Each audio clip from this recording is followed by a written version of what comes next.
And so I'd like to call this meeting to order. It is the regular meeting of the Board of Education on Tuesday, June 24th. And present at the moment is Mrs. Lou McCormick, Mr. Convertito. We expect Mrs. Carnell, Ms. Carnell, she's coming from the Policy Committee meeting, Mrs. Gerber, myself, Philip Dwyer, Mr. Fatterbean. We expect Jennifer Maxon Kennelly to be here shortly, Mr. Llewellyn, and Mr. Patton. If I could ask you to stand and say the Pledge of Allegiance. Pledge allegiance to the flag of the United States of America and to the republic for which it stands, one nation, under God, indivisible, with liberty and justice for all.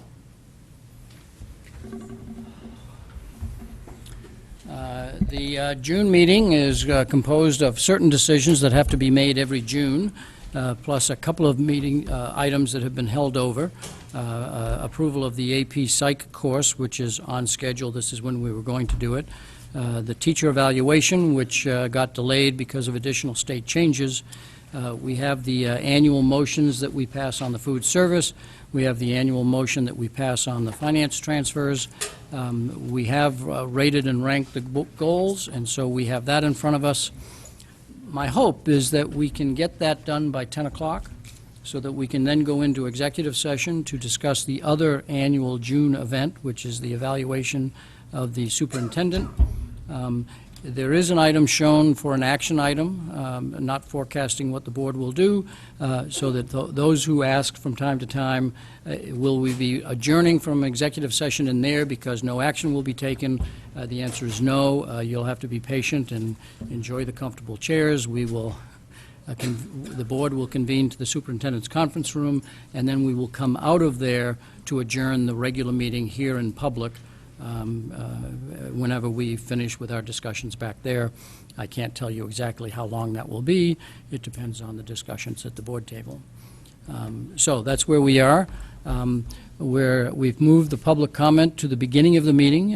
We still stay with the same rules, about 2 minutes a person, and we also stay with the rule that if you're here to talk about one of the action items, which is the AP Psych teacher eval, food service motions, the annual transfers, or the goals, then you should wait for that item to come up on the agenda, and after the board has discussion, we will go to the public for any comment that they want to make on those particular items. And except for those items, if you have a comment that you wish to make for the general good of the order, now is the time. So any public comment from members of the public who wish to come forward? And for those who haven't been here since we rearranged the chairs, please join us at the table. We get the comfort of a seat now. And comfort of a seat. So please state your Lisa name and Davey, address. District 8. I came to the April 8th BOE meeting to be a part of the conversation regarding the RISAP survey. Unfortunately, I'd like to bring it up again. The administration didn't follow through properly on how it was to be implemented. And more importantly, I have read through the BOE's policies on surveys, and they violated, or we, the district, violated our own policies. Any survey that includes reference to any of the factors listed below must receive BOE approval. In addition, no student may, without parent or custodial consent, be part in a survey, analysis, or evaluation that reveals information concerning. There are 8 topics. I will touch on 3. Mental or psychological problems of the student. Question 8, have you ever tried to kill yourself? Sexual behavior or attitudes. Have you ever had sexual intercourse? Illegal, antisocial, self-incriminating, and demeaning behavior. How many times, if any, have you used cocaine in your life? I think that speaks for itself.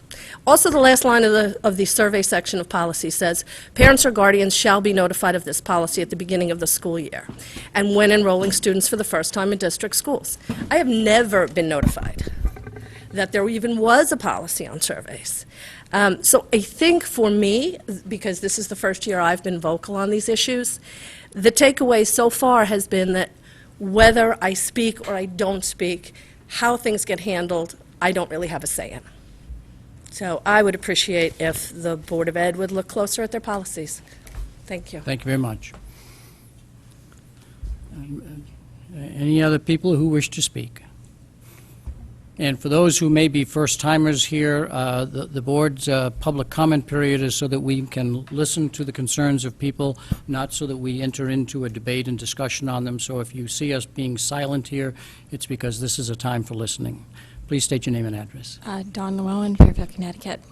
In 2010, the superintendent presented his vision to the Fairfield Public School to the League of Women Voters, and his vision was to bring the school system from excellent to premier. He promised consistency across schools with regard to all students having a common experience and curriculum. He promised vertical alignment at transition points 5th to 6th and 8th to 9th. He promised the importance of using data more effectively. We have not seen the vision come to fruition. Matter of fact, we have no district educational plan. What is our vision? There's no communication between parents and central office on initiatives and policies. We have had no controlled costs, surprises from this year's health care, outplacement, and increased legal fees. What has central office done to improve student achievement? Over the years, we have had no formal presentations on performances in any subject or at any grade level. The board and the superintendent's #1 goal should be to improve student learning. Board members have not been demanding accountability from the administration and curriculum leaders. When board members do ask these questions to central office, it often goes unanswered or half and vague responses are provided, which require additional follow-up questions. How can board members measure the success of our district when we initially have no goals, metrics, or measurements in which to go by? Doublethink lies at the very heart of this board, and you might be familiar with the term from 1984. Doublethink means to forget any fact that has become inconvenient, and then when it becomes necessary again, to draw back from oblivion for just so long as it is needed. To deny existence of objective reality while at the same time taking account of the reality denied. Consciously, the board knows what you should do, but it makes convenient excuses not to do them. Board members are really good at teeing up the questions to the administrators, so they look engaged in the discussion. But these same members never follow through and demand the answers. There is never enough data for some members to even make decisions, and they need more time or will revisit it.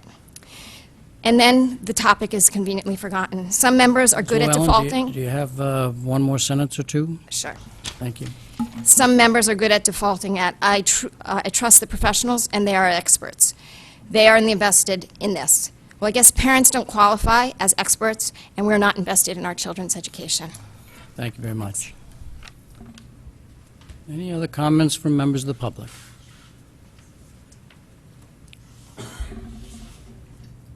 Please state your name and address.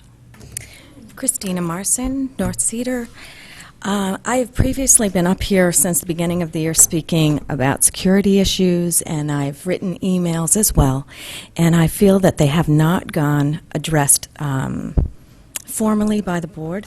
So I would just like to put them out there again, because I do believe this is an issue that affects all school-age children, and I would appreciate it if the board and the administration would work together to come to decisions to be made on these issues. The first would be Ludlow High School still is not secure. The front doors unlocked, both sets of double doors. Children can roam about right inside. It's a disaster waiting to happen. Parking issues. There are cars and vans spending overnight in parking lots without any proper authority in some of the schools. Riverfield. There are a few other schools that I've heard of as well. And I would also ask you to revisit Infinite Campus. There's minimal security and communication with parents from our teachers as well as administrations of central office. And I really feel that these are issues that should be addressed. I would like to know that if I put my children's information online, that it's not going to be tracked by other companies, and I'm not certain that's happening. I would also like you to just move these long-standing overdue issues forward, because once again, they are major concerns for parents who continue to have children in our Fairfield public schools. Thank you. Thank you very much. Other members of the public that wish to address the board on items that are not up for an action item? Seeing nobody coming forward, we'll go on with our regular business. The first item is the approval of the AP Psychology curriculum. The recommended motion is that the Board of Education approve the AP Psychology curriculum. Do I have a motion? Mrs. Maxon Kennelly. Do I have a second? Mrs. Gerber. The item is now before us.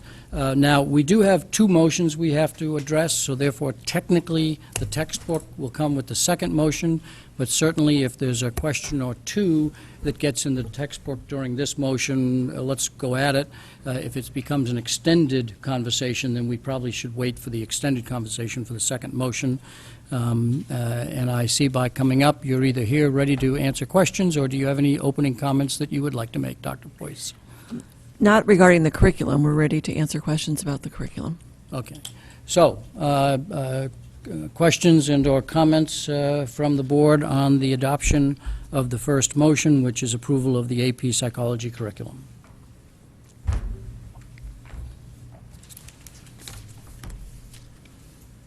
Okay. No comments from the board. We'll go to the public for public comment on the AP, and you may want to divide a little bit so that members of the public could. Now, you might want to wait a second to see if anybody's actually coming forward. Anybody wishes to speak on the adoption of the AP curriculum? Seeing nobody come forward, back to the board. Since there's been no public comment, our tradition has been to not go back for more board comments, but I don't see anybody raising their hand, so we're ready for action. Everybody understand the motion that the Board of Education approve the AP Psychology curriculum? Can I have a show of hands? All in favor, say aye, raise your hand. And we have a unanimous vote. Thank you very much. So the approval of the text that goes along with it, that the Board of Education approve the AP Psychology textbook as defined in the May 30th, 2014 memo from Dr. Boyce. Can I have a motion? Mrs. Gerber? Mr. Patton, seconded. So you said that you wanted to make an opening comment about the book. If it's Please do. acceptable, we'd like to take Yeah, a couple please minutes do. just to go back over some things we mentioned last week and as a Yeah, no, summary. please do.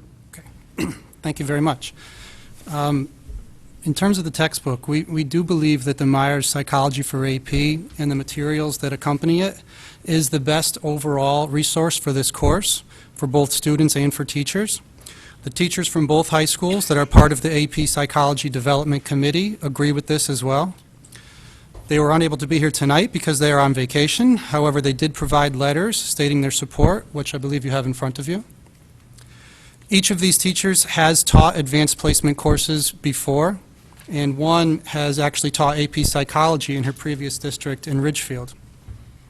These teachers are well prepared to ensure the rigor of an AP course. We should keep in mind also that this course and all high school advanced placement courses are intended to be introductory college courses taught to high school students. We have 83 students interested in taking AP Psychology this coming school year. Upon completion, these students will be very well prepared to pursue further studies in psychology in college, if they choose to. The Myers textbook scored highest overall in the stakeholder focus group that was held in May. It was also highly preferred by the student focus groups made up of students that recently took the AP Psychology exam this spring. The content of the text and the resources is comprehensive. It is directly aligned to AP standards, and it is the most commonly used textbook for AP Psychology. Some of the other benefits include it is broken down into 14 units to match the College Board course description, and further broken down into smaller modules for chunking of information and for pacing. It has clear, measurable learning objectives, and it allows students to test their mastery of each concept at the beginning and throughout each module. It contains very helpful AP exam tips written into the margins of the student edition alongside relative content. This is one of the items that came up many times during the student focus group. It is accompanied by high-quality formative and summative assessments aligned to the AP exam. It includes a multitude of enrichment and extension activities and materials for students, including critical thinking activities, research exercises, active learning projects, as well as teaching tips and strategies for teachers. And the textbook also includes an online version and a companion website to reinforce topics, key concepts, and skills. So I want to just thank you once again. The teachers and I are very excited about the possibility of offering this course with this resource, and would be very happy to answer any questions that you have. Okay, thank you. Questions and comments from the board? Mrs. Lou McCormick, Ms. Carnell, and Mr. Fattabine. In your opinion, which textbook would you say provides a more comprehensive or rigorous experience for an advanced placement class? I believe that the Myers textbook with the accompanying materials provides the most rigor and most support for the teachers. If I could also add, it's, our teachers are not limited to the textbook to bring rigor into a course. They can bring in other materials, they can bring in their own expertise, and so it would be, I think, incorrect to assume that the rigor is only going to be found in a textbook. Teachers ultimately are responsible for the instruction, and they're the ones who determine how rigorous a course is. I agree with that. Ms. Carnell. Excuse me, I had to miss last week's, 2 weeks ago meeting due to an illness, so this might have been answered. Aside from parents and students and teachers, was there anybody else on this committee that did review both of these books? There were administrators as well. Okay, so it was only educationally reviewed. You didn't go to any psychiatrists, psychologists, professionals to ask their opinion. People that might have taken these classes and gone on to doing this in their careers. We did have one of the parents on the committee is in the field, working in the field as a psychiatric nurse, I believe.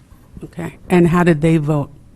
Again, I wasn't here, so. Okay, she was one that believed that the Bernstein book was more rigorous and provided more in-depth in certain areas, more in-depth content in certain areas. I know that one opinion cannot be weighed more than another, but the fact that a professional voted in that direction, would it be appropriate to maybe reach out to other professionals before this vote takes place? I guess what I have to say about that is that I think it's important to remember that the course is an introductory psychology course, aligned with what students would be taking in freshman year in college. I believe that somebody in the field may be looking at it at a perspective of an advanced psychology course. So again, out of all of the people that were on the committee, the Myers book did score the highest. So I honestly think that the process that we went through was comprehensive, and I'm very excited about the book that we're bringing forward. Thank you. Mr. Fattabine, I think you were next. Yeah, a couple of questions, I guess, to Dr. Boyce, because I believe it's your enclosure one within the agenda tonight is the districts that have adopted Myers Psychology for AP. I assume that's a document that you provided or someone Well, you actually, have knowledge of? Mr. Pugliese obtained that for me. He contacted Okay. the publishers and obtained the list from the publishers. Right. So my question to either of you then is that it certainly it's an extensive list. My question would be, each of these school districts, are they utilizing this textbook in an AP class, and do they offer AP Psych in all these districts? Yes, the book itself is an AP edition of the Myers textbook. I can't say for certain that they're using it in an AP course, but it is an AP edition of the textbook. Right. So I would. This is the list that I received. Most of this information came directly from the publishers. Some of the more local districts I contacted directly. Those I am sure that they're using it for AP Psychology. The rest, I know that they've adopted this text, and it is an AP edition. Okay.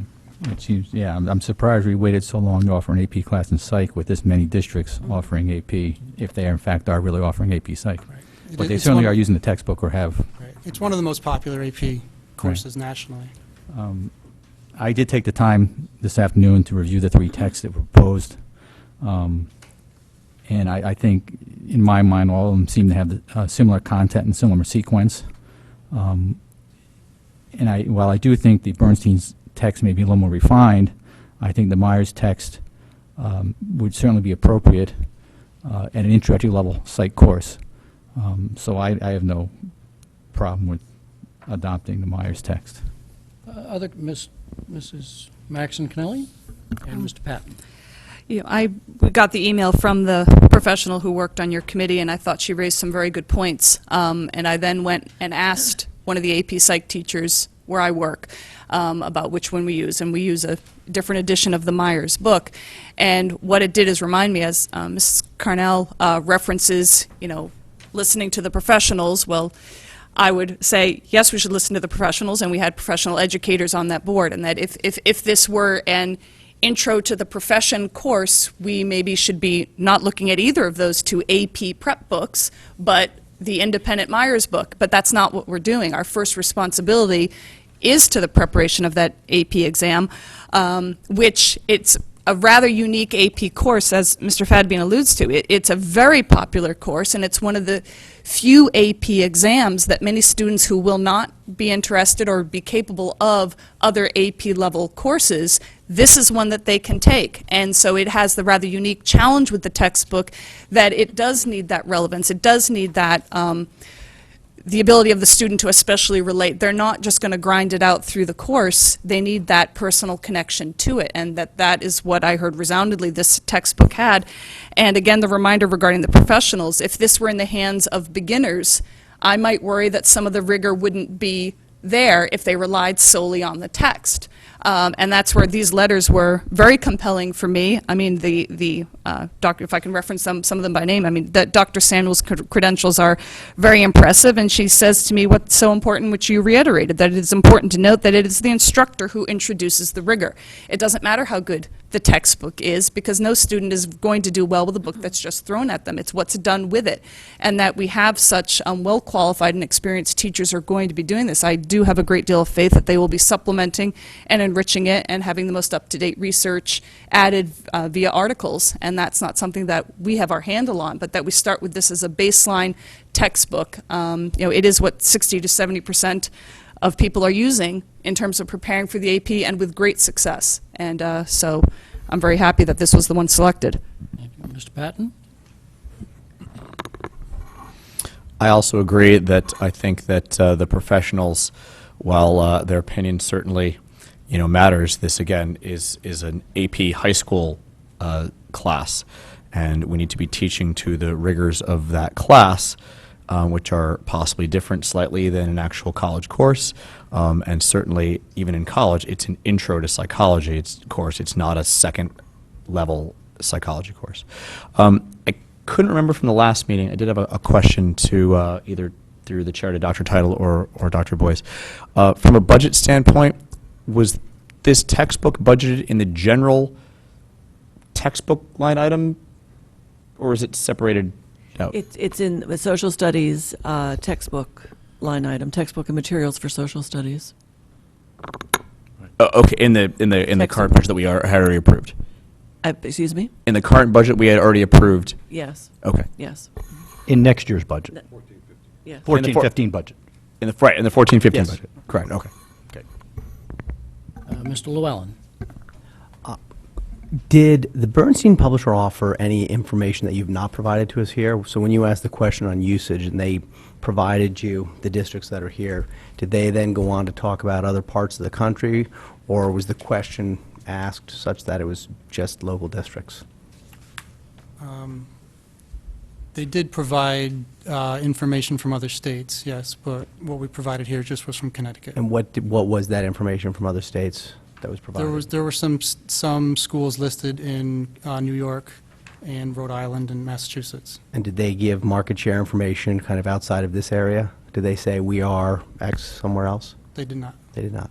Okay, and I guess my second question is, I applaud the concept of making the APs accessible to all, but I'm also troubled by the opposite side of that, which is making them potentially easier than they need to be and not challenging every student. I mean, if we thought about offering an APA and an APB, where you have two levels of the AP course and you can offer more rigor in one versus the other, almost like an honors AP, so that the folks who really want to get involved and use the Bernstein type materials, which I'm based on what I've read from folks, I'm going to say it's probably more rigorous. I mean, I've sat through committees, and I've seen how committees work and how matrices are designed and how, what transpires in the committee doesn't necessarily come out on the other side. So I'm a little skeptical as to some of what I'm hearing.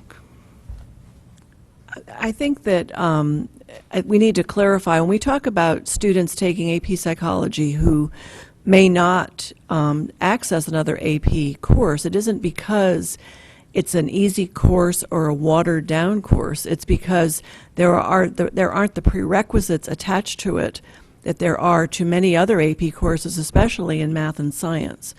Students who complete, we want students to complete U.S. history, want them to be seniors. So we mention that as a prerequisite, but we want students to be able to access AP Psychology who are willing to put forth the effort in reading and writing and critical analysis, but there is no subject-specific prerequisite for the course. So I want to make sure that's clear. It isn't that it's a watered-down course. It isn't. It's an advanced placement course.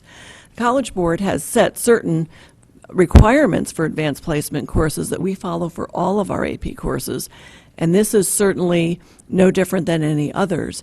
But sometimes students who just don't have that interest in a high-level a math or science course might be drawn to a social science course such as this one and be very successful in it and be able to earn college credit. Okay, that's helpful, because the impression I got last time was that this one was picked because it was much more accessible and more people could take it rather than because of increased rigor. Right, we may not have explained it well. That's what we meant by more accessible. And the cost of this one is, again, I'm sorry, I don't have The textbook? the textbook. The cost is $133. $133, so $33 more than the Bernstein? $30. $30. Bernstein is $103. Okay, thank you. That's with all materials along with it, too. Yeah. Any other questions for board members? Let me see if there's anybody else who hasn't spoken yet. So back to Mrs. Lou McCormick and then Mr. Fatabeen. I guess I have one more thought. You've mentioned that the class is being delivered primarily by the expertise of the teachers and that they're going to be using supplemental material and crafting how they want to deliver the information for the AP. So then the text would really just be reference material and an incremental tool for students to use, right? So it's not as if the teacher is fully relying on the construct of the text to deliver the class. That's correct. They're not only relying on the text itself. Right. What comes with the Myers text, there's a load of teacher and student resources, both in print and online, so that will help to support what the teacher is doing. And, of course, there'll be other supplemental material brought in by the teacher as well. And the other thing I would add is the College Board sponsors, and I think it's called a forum or a listserv for teachers all over the country who teach AP courses. And I know our teachers are actively on that, and they can go on and they can see what other teachers are using, the resources that are being used all over the country, and draw from that as well. Right, and from that thought, that kind of brings me to thinking that is it really such, I guess, a questionable move to select a slightly more complex text and one that might have more complete information in it, even though it increases the complexity, because it is only one tool. And if somebody has a question on an issue, would they not want to use that reference to clarify, and having more information than less is often very helpful. And for that reason, I feel that I would prefer a more comprehensive text. Not that the teacher should use that to teach the entire course, because clearly if it's too complicated for some kids, then, and she relied heavily on it, then that would be a problem. But if it's just a tool, and in fact she can work it into it and simplify topics and explain them better, then I would always opt for the more complex. And so I actually went out and spoke to outside psychologists, psychiatrists, to get their opinion on which text was more comprehensive in their opinion and more modern in its approach, given that's, this whole concept of psychology is moving more towards the sciences rather than a social study at this point. And really resoundingly, it came out that the Bernstein was a more comprehensive volume. And when I read it, I kind of felt like it too. Lots of small font, lots of information. And I guess if we were only relying on that, I might say, well, maybe that's a little too complicated. But since you're giving me comfort that we're not just relying on that as a resource, I would say, why not onboard the most comprehensive text, particularly with the price point, so you get a more comprehensive, better price. Seems like a good value. I have to go back to what our teachers told us. We are teaching an introduction to psychology course to high school seniors. And our teachers who are experienced in this and know our students strongly believe that the Myers text is the one that is best suited to deliver the advanced placement curriculum as it's defined by the College Board to our students, supplemented with materials as they need it. And as far as I'm concerned, they're the ones who have to do this and know what they're doing, and I rely on their judgment. Mr. Fattabine, you had a question? Yeah, I had just a curiosity of mine in the sense of categorization. This course is offered by the Social Studies Department. Correct. Just by the nature, not being versed in how to categorize certain courses and classes, I would have thought that psychology would have been more classified typically in the science department.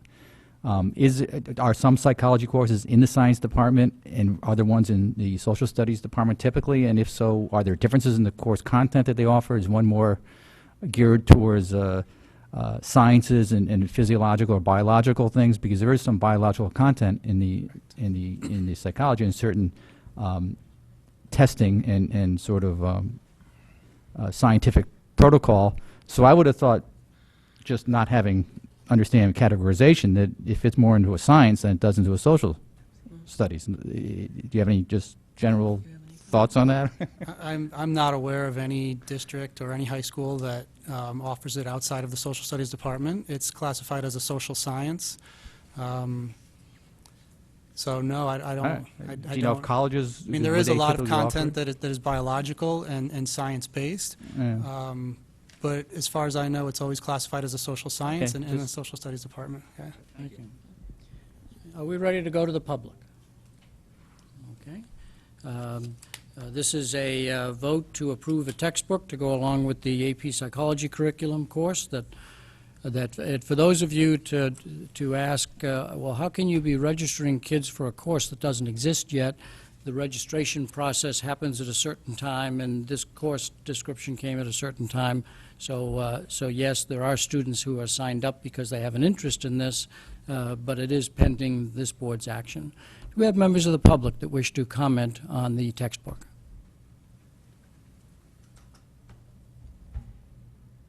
Good evening. State your name and address. Hi. Tricia Donovan, Tainer Drive. Not here to contradict the advice of the teachers, but being in the focus group, I would just like to say that the discussion over the Myers book was remarkably similar to the one we had over the pre-calculus text and readability. And I would just ask that the district and the board perhaps consider the question of readability, and are our students reading to the level that they are supposed to be reading at the AP, honors, and higher level courses, and any level, as a matter of fact. We should be very confident that our students can take a textbook and access the material, and I'm sure our teachers would be very instrumental in making sure that our students learn how to access the material in any kind of text that they're presented with. I know when I looked at the Bernstein text, I loved it immediately. It looked like a college text. It had great brain scans. It had a lot of science in it, a lot of statistics. The Myers book was definitely friendlier, was definitely presented the way a student would like to see it. It had things chunked, as they said, so I can definitely see how students would like that. But if we are truly preparing our students for a college experience and to be ready for college, as we're claiming now that our Common Core does, we should be teaching them to access material in a college level text. So I would just ask that we consider that as a district, what we're preparing our students for. And we did also in the focus group talk about prerequisites and would there be any, and there was a question whether there would be biology or statistics, because there's quite a bit of research in there with statistical analyses, and there is a lot of brain science, so I guess I'm kind of surprised that at least biology would not be a prereq. Maybe that's not necessary because it's an AP class. Thank you very much. Anybody else? Anybody else? Okay, if not, then we'll go back to the board. Any further conversation from the board? Mr. Llewellyn. I just want to reiterate what Ms. Daniels just said. I think, we're selling our kids short if we're thinking we need to have a book that's more accessible. It's not an introductory course, it's an AP course. My understanding was we have other introductory psychology courses.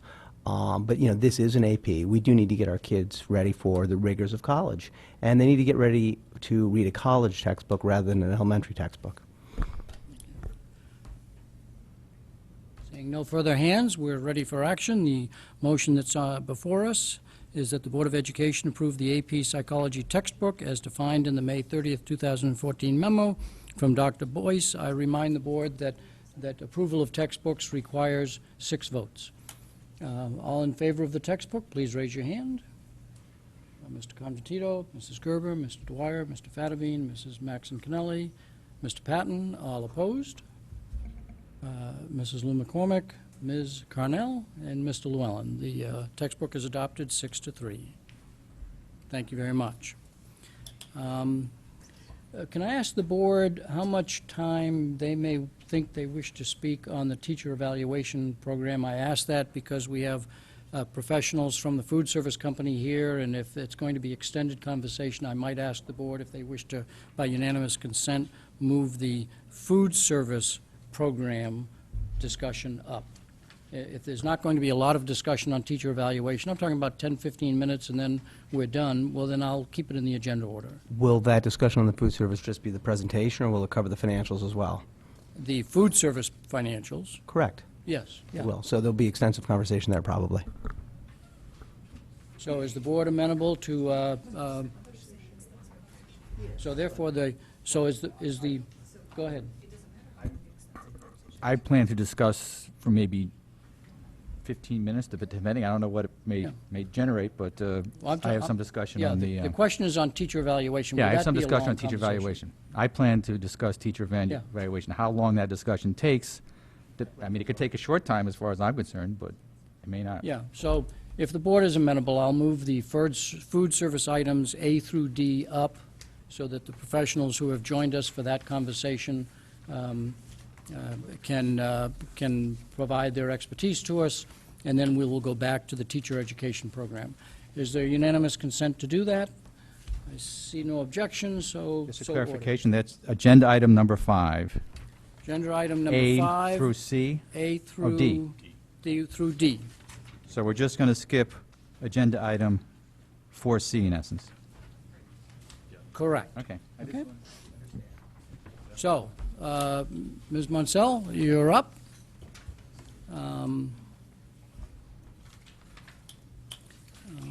And so, for the board's understanding, there are 3 motions here that are motions that the board reviews each June concerning our food service program.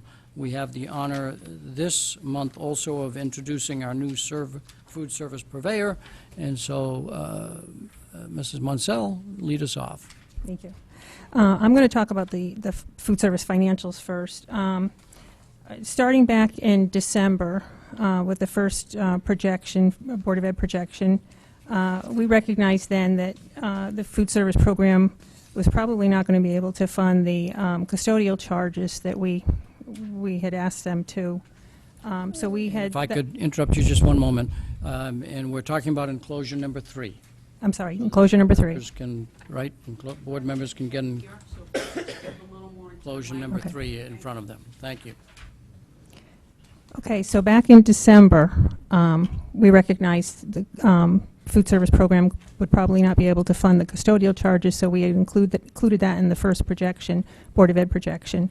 In February, we anticipated that the utility charges would also not be able to be funded by the program, and added them to the projection. Moving forward to the spring, we recognized that there was potential for an additional subsidization, but we had no way of determining how much that was. On June 11th, I had asked the Joe Centofanti, who's the partner in charge of our audit, to meet with us after May information was finalized. so that we could review the May year-to-date actuals and projected June. He wrote a letter, which I forwarded to you by email yesterday, recommending that we, in addition, fund the pension and technical support of $165,000 and change.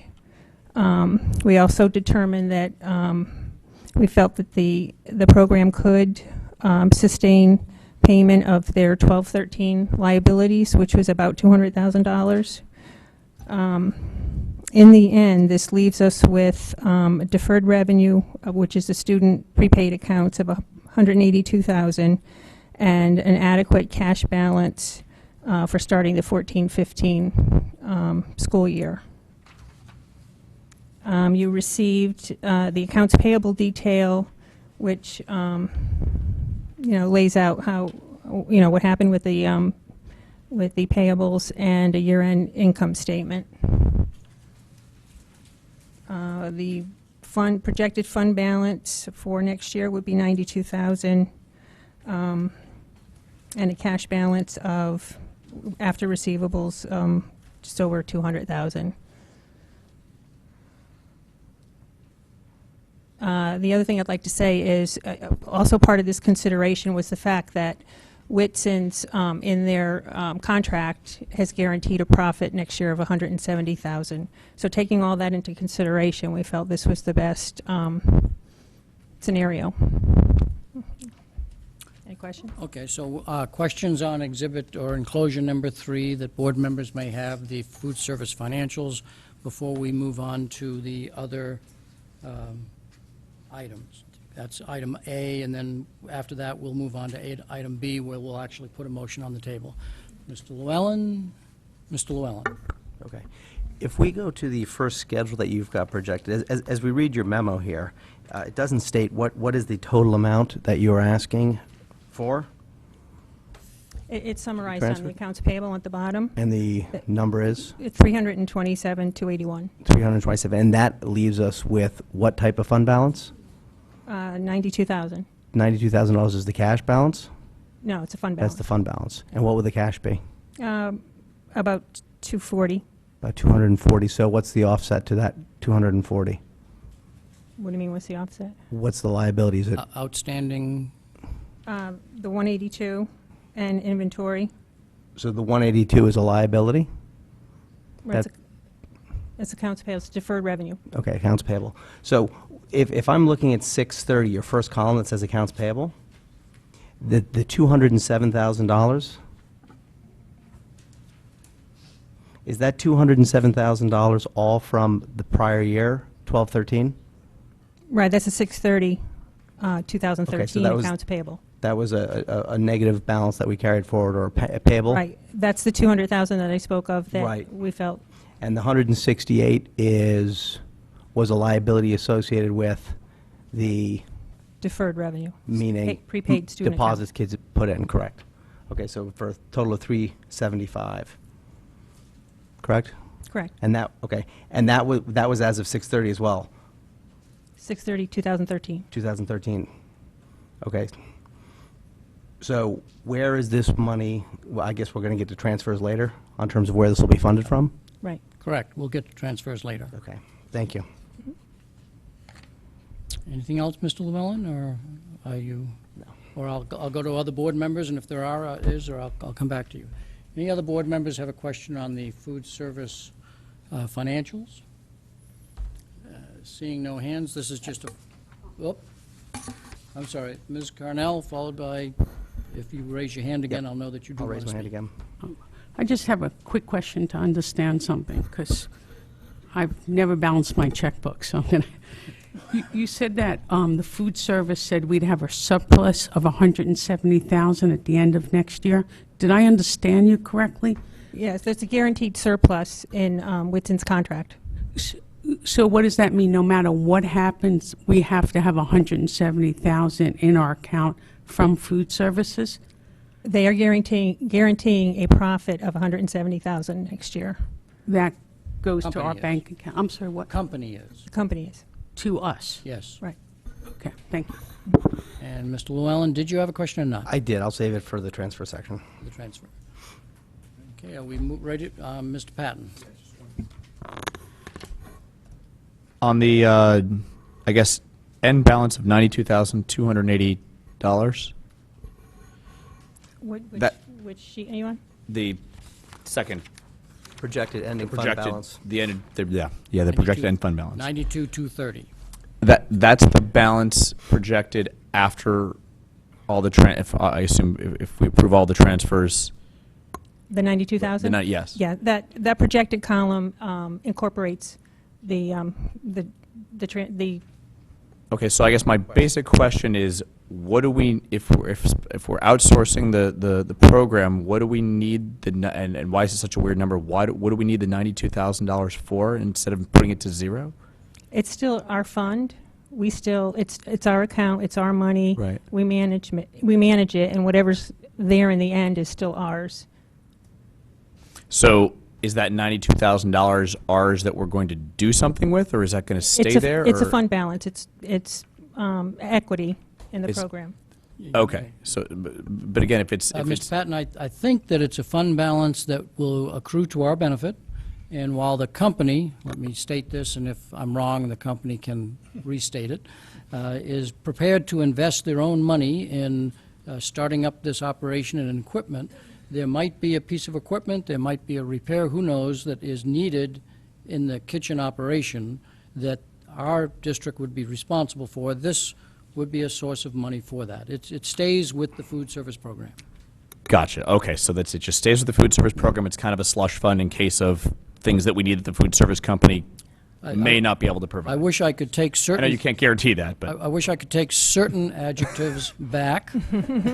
It is a fund balance for the benefit Slush of fund the is food probably not. program. Yeah, okay. Slush It's a fund- reserve. I'll A rescind reserve that would be the- comment, but It's a reserve. Not It's a the reserve. right It's reserved for payroll. Yes. And Understood. Okay. liabilities. And also, programs have startup costs for food purchases before revenue comes in, so that's also part And of we'd be why. responsible for that, so we need some money to do that sort of thing. Okay, that's all I wanted to know. Other Well, comments just to and/or- clarify, we're not responsible for ahead. payroll. We're responsible for capital expenditures, maintenance and repair only. Is that correct? Correct. Okay, I thought you just said we were responsible for the other. Thank you. Yeah. Is that a... Yeah, Mr. Fattabine. So this $92,000, or $92,280, is not cash. That's No. the equity or the assets. That includes maybe a portion of cash and a portion... The cash is projected to be about 240. But doesn't the schedule say 139?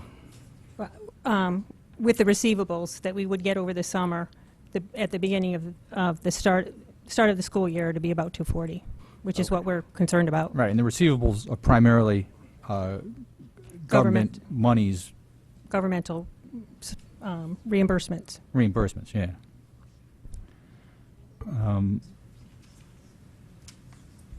All right, thank you. So shall we move on to item B? And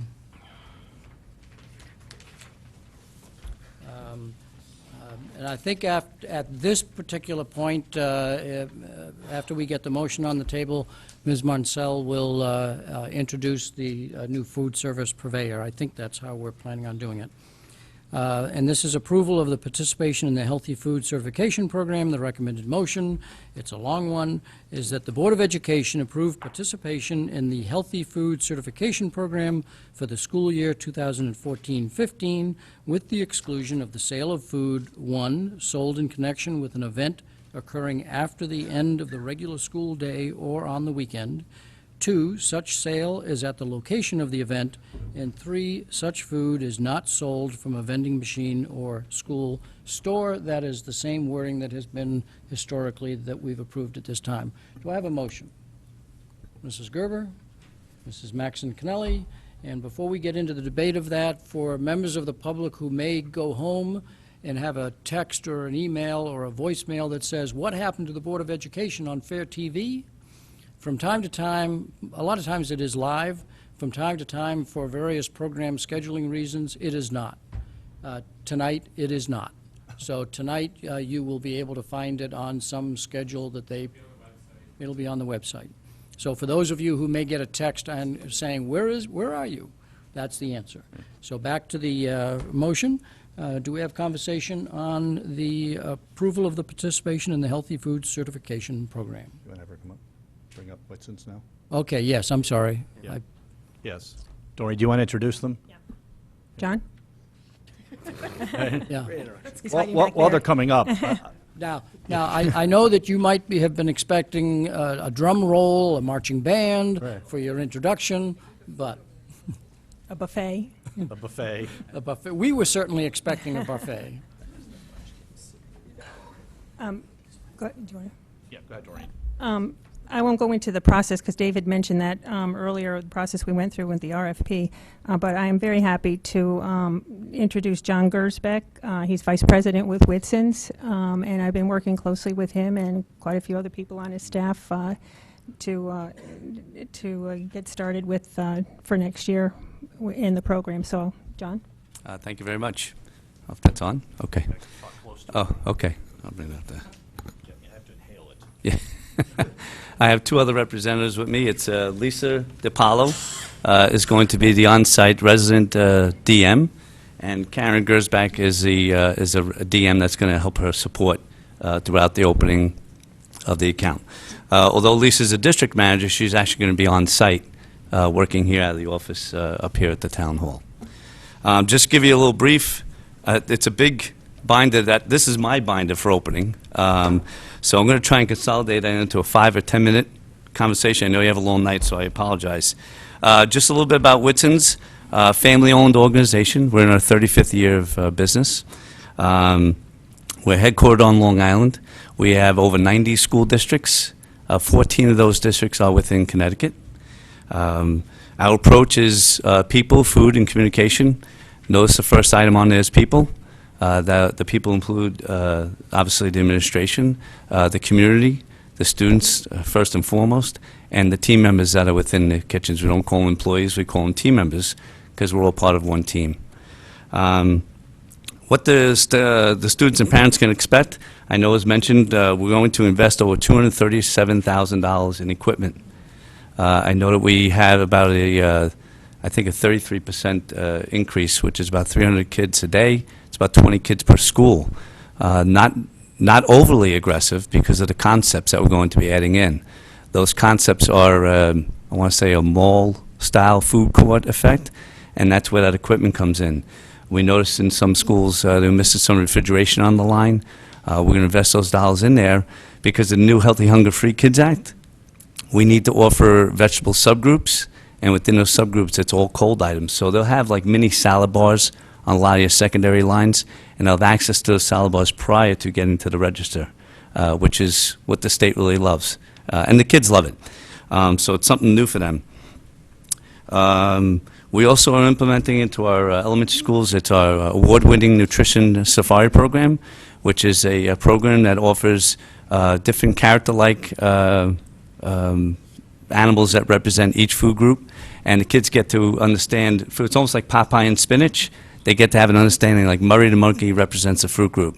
It's an award-winning program through the Food Management magazine, and we hold true to that to this day. We sent out a press release to the community. We also have a parent letter that will go around. I don't know if you do a mailing over the summer, but we can offer a letter that our marketing department puts together. I'm going to actually forward that to Doreen tomorrow so she can approve that and make any modifications she feels necessary. And it'll give an idea of what we do at each of the grade levels and some of the offerings that we do have. I'm not going to get into each of the concepts that we offer, but there is a Italian-style station. We have deli bars that we're putting in. That's going to be boar's head cold cuts, low-sodium cold cuts as well. And then we also have a Tex-Mex station, which is Coyote Grill. We have Coyote Flats. We have a Ruby's Flats. Things like that. We're just marketing food differently, and we'd like to take food from a fresh approach.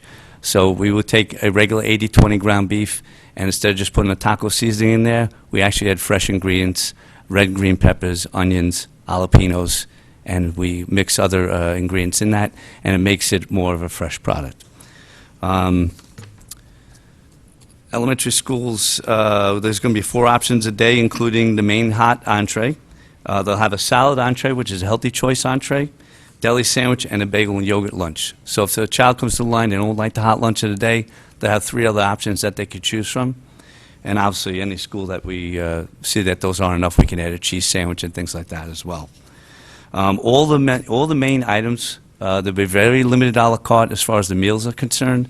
We want everybody going through that line and make it a meal, because the district gets the federal and state reimbursement if it is a meal, rather than the a la carte. We have a Smart Choice a la carte program, which is all baked chips, things that are approved on the certification, healthy certification list. And we do a nutrition education program at all levels. Smart Choice is our secondary program, and I mentioned nutrition so far as that elementary program. So with that said, any questions for Doreen? No. Ms. Munsell, do you wish to make any further comments before the board goes into discussion? Did you mention the advisory? Oh, yeah, we do have, we have met with Tara actually already, but we're going to be doing advisory council groups. The way we see that work in the beginning is once we get a feedback on the ground after the first month or so, a lot of times there isn't a group that's already put together, so we'll go out into the high schools first and get student council groups, and then we'll work our way down to the elementaries and do the same for them. We have a list from Doreen already about the PTO, open house nights, that we can also speak to the principals of those buildings to attend and maybe have a setup of a table when parents first walk in. We have a couple things about our program that we're offering at that particular school, and they can ask questions for us. A lot of times they may not know. And one thing I forgot to add is about our website. We actually get a link from IT, and we manage the website for you. It'll be your website. It'll be customized for Fairfield, but everything that's on that website will have to do with our program. If you want to add stuff yourself to that website, any memos or ideas and things like that we put on there. But it has a video for Healthy Hunger Free. That's the things that we're doing. If we did a visiting chef day, there'll be photos taken and put up on the website. For those parents that can't get to the school and see what's going on, they can actually go to the website. And the really keen thing about that, and the key ingredient to that website, is our menu program. Anybody can go to that website and look at the menu for the month. When they click on that menu, it hyperlinks to a nutritional page, and they can pick whatever their child is going to eat that day, or days forward or days prior, and it'll give them the caloric intake of those particular items. And also to the right-hand side, it'll give them all the allergens that are located within that product. The 8 known allergens are within our nutritional recipes, and they'll be able to tell it. If they have issues getting on the website or don't have a computer, they could certainly call our office, and we can print out a copy for them and send it to them, or they come pick it up. So there's access to a lot of different recipes and nutritional information that they would need. A quick question. You probably took note that we are taping this, and it is shown on TV, and so sometimes when presenters use shorthand comments, somebody back in the TV land say, what did he say? What did he mean? Okay. You said consultation with... PTOs, parent-teachers.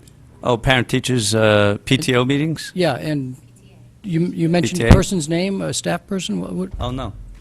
Okay, I misunderstood. No Thank staff. Oh, I'm sorry. Oh, yes, Tara. you. Tara, Cook. parent. Flip Yes, Flip a committee. parent. Okay, a parent. Tara Cook-Lippin, a parent. Right, Thank she's you. actually back there. Yes. Dr. Title? You had some ideas about breakfast, Oh, yes, we're right? Do you going want to talk about that a little bit?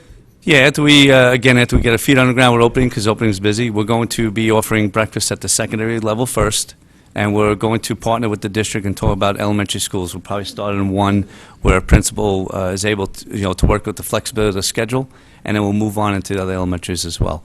The state is really looking for, Connecticut is the lowest state in the nation of serving breakfast. So, At the high school level, my hunch is that with the early start time, that will be very welcomed. yes, yep. And we could do different types of breakfast at the high school. We're doing one in Norwalk right now. It's a grab and go. So it depends on the principal and where the kids come in and things like that. But we want to keep the flow of the day the same. It's an educational facility. We understand that. So we want to make sure we keep the flow of the day. Other questions from the board? We do have a formal motion regarding the healthy food program, but if you have a related question on the food service, feel free to ask it, as long as we don't get into too much discussion. Mr. Convertito, and I think Mrs. Lou McCormick, followed by Ms. Carnell. Just a couple of quick questions. Having come out of a 2-hour policy meeting on allergens, or 2.5, okay, who's counting? things like, grab-and-go breakfasts and things like that, would those be allergen-free of the known allergens and so forth? Yeah, any known each school will have its own allergen station, which is a binder that will have the 8 known allergens in it, and every single product that we offer is listed in those binders. So a student come in, they can look up the item that they're going to have, and they'll know the allergens, or they can go online and look prior to and see what they are. I think that's great. My concern is on a grab-and-go issue, that food most likely will end up in a classroom.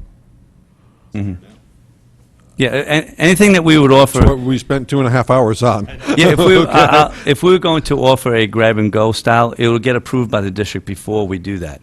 Okay. We wouldn't just offer something in the class without getting approval. Okay, thank you.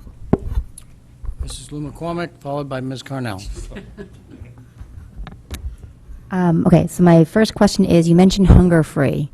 That is big on my list because my kids buy lunch every day, and I have to tell you, in the last year, they come home unbelievably ravenous. They say they get 3 chicken nuggets, and that's it, and then they raid my kitchen for about 45 minutes. Mm-hmm. So I guess I want to understand, when you say hunger-free, like what does that mean? There's the USDA has a regulation that went into effect, I believe, 2 years ago.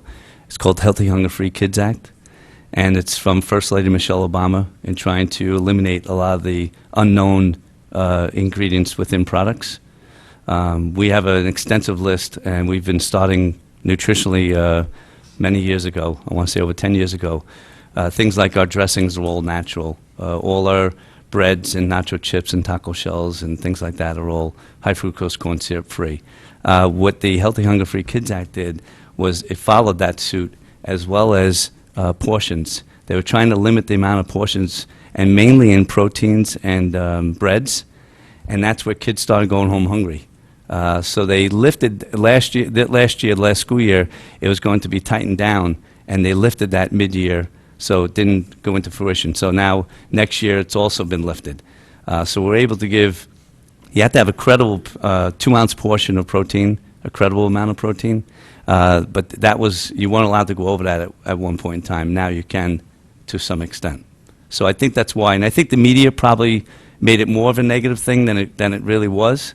They're trying to do the right thing, and I think that's where, once the media got involved, it started like everybody was hungry. All of a sudden, everybody was hungry. So now, what they have to do is before they leave the line, they have to leave with a fruit or a vegetable on their tray.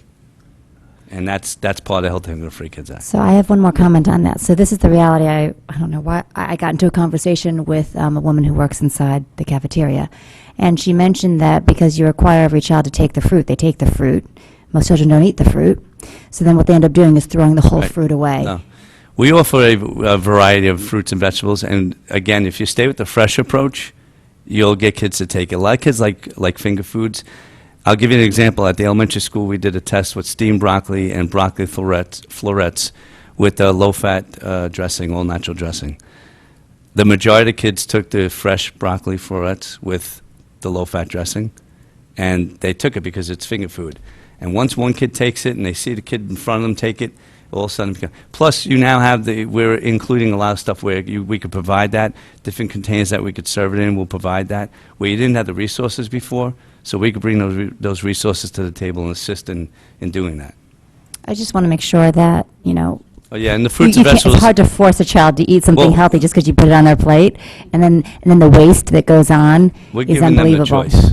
Because I understand you can't recycle like whole fruit once it's taken on your tray. Yeah. A lot of kids are eating salads, at home. It all starts at home. We're only trying to mirror that. So that's why we're offering the mini salads or the side salads to help them, because that's considered a vegetable as long as the portion control is Right. proper. I just want to, acknowledge that not all children need calorie control. Some kids actually need calories, Calories and 'cause they're they burn growing. it. Absolutely. And so, to limit them to 500 calories for every child, again, is the standard the same for every portion, or if some children are hungry, they can have more? No, our fruits and vegetables are unlimited, so if someone purchased a meal that day and they're still hungry, they can come back up and get fruits and vegetables.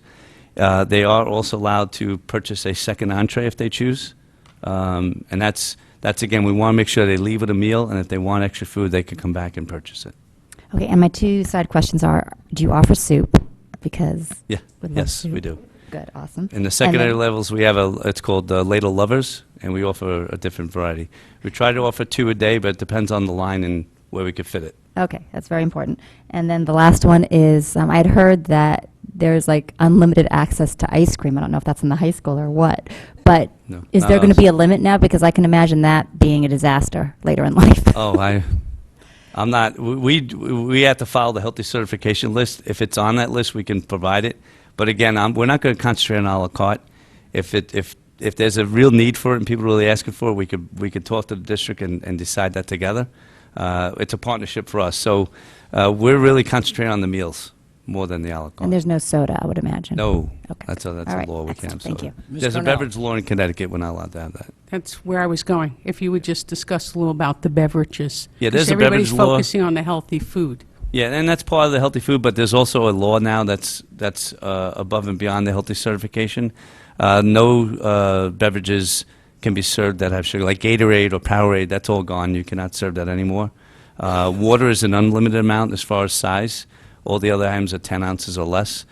Besides, you can have 100% juice, such as a Snapple, 100%, 11.5 ounces. But anything other than that, you can offer Minute Maid, 10-ounce Minute Maid, 100% juice. Mainly our big sellers, honestly, is water. That's the biggest seller. Wait. In terms of like the Snapple, will you supply Diet Snapple as well? Oh, yeah, yep. Nope. No? You're not doing the diet? Oh, we can't have it anymore, okay. May I ask why? Artificial sweetness, yes, I apologize, yes. Okay. So will there be anything besides water for children that want to drink that is low-cal?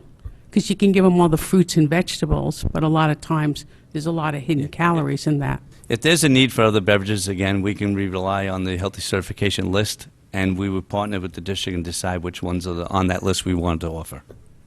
So you're not giving them a choice of, I don't know. from the start? What, on the You'd alcohol have list? to go back and compare it Yeah. to the list of the beverages I that think are there's a on list in the the document. approved list, which we will review, because understanding, I know before you had different, many probably that they were able to choose from. So hopefully we'll be able to offer them another variety other than just water. Of course, you have juice, you have milk, but these students obviously would like to have something else in those items. So you're saying with all your fruits and all your vegetables and all the salads and all the healthy, wonderful foods that you're offering, there's nothing in terms of a liquid aside from water? Juice. That's 100% sugar? Yes. So that's what I'm at, and nobody's reviewed this list? I don't, that's a state's list. I don't make that Right, list. no, I Yeah. understand that, so haven't you reviewed the state's list to see what the options are that you can offer to the children? Excuse me, Ms. Cornell, excuse me for a second. Because we are on TV, if you're going to have an extended answer, it's always best to come forward. If not, then fine. It's just, the list consists of anything that's 100% fruit juice or water. So we're not allowed to offer anything based on this law that has an artificial sweetener. So that's what limits us in what we can choose and what we can offer. Milk is available. We offer the fat-free, it's high fructose corn syrup-free. Yep. I'm sorry. Sorry. Okay, we have the milk that's available, as I stated before, high fructose corn syrup-free, fat-free milk that is available. But in terms of the a la carte beverages that are sold, the list does limit us to 100% fruit juice and water, and nothing that's artificially sweetened. So sometimes what the products that they'll offer will be a carbonated 100% fruit juice, and it may have less of a concentration of fruit juice, which would lower the calories, but there wouldn't be anything that would be calorie-free other than water. No, I understand you have to comply with the state of Connecticut, obviously. Okay. Thank you. You're welcome. Other questions or comments from the board? Other questions or comments from the board on this motion that is in front of us? Hearing none, we will go to the public for public comment on the recommended motion. And for the public comment, we will stay to the motion. The board had some conversation on the overall food service program, but the public comment should be on the participation in the Healthy Food Certification Program. And one of you may want to go back to where you were sitting so that members of the public could sit down. Thank you. Any member of the public wish to address at this time? This is the, no, there will be public comment on this item for each of the 3 motions that are in front of us, not on the general food service program. So if you wish to speak on the Healthy Food Certification Program, please come forward, state your name and address.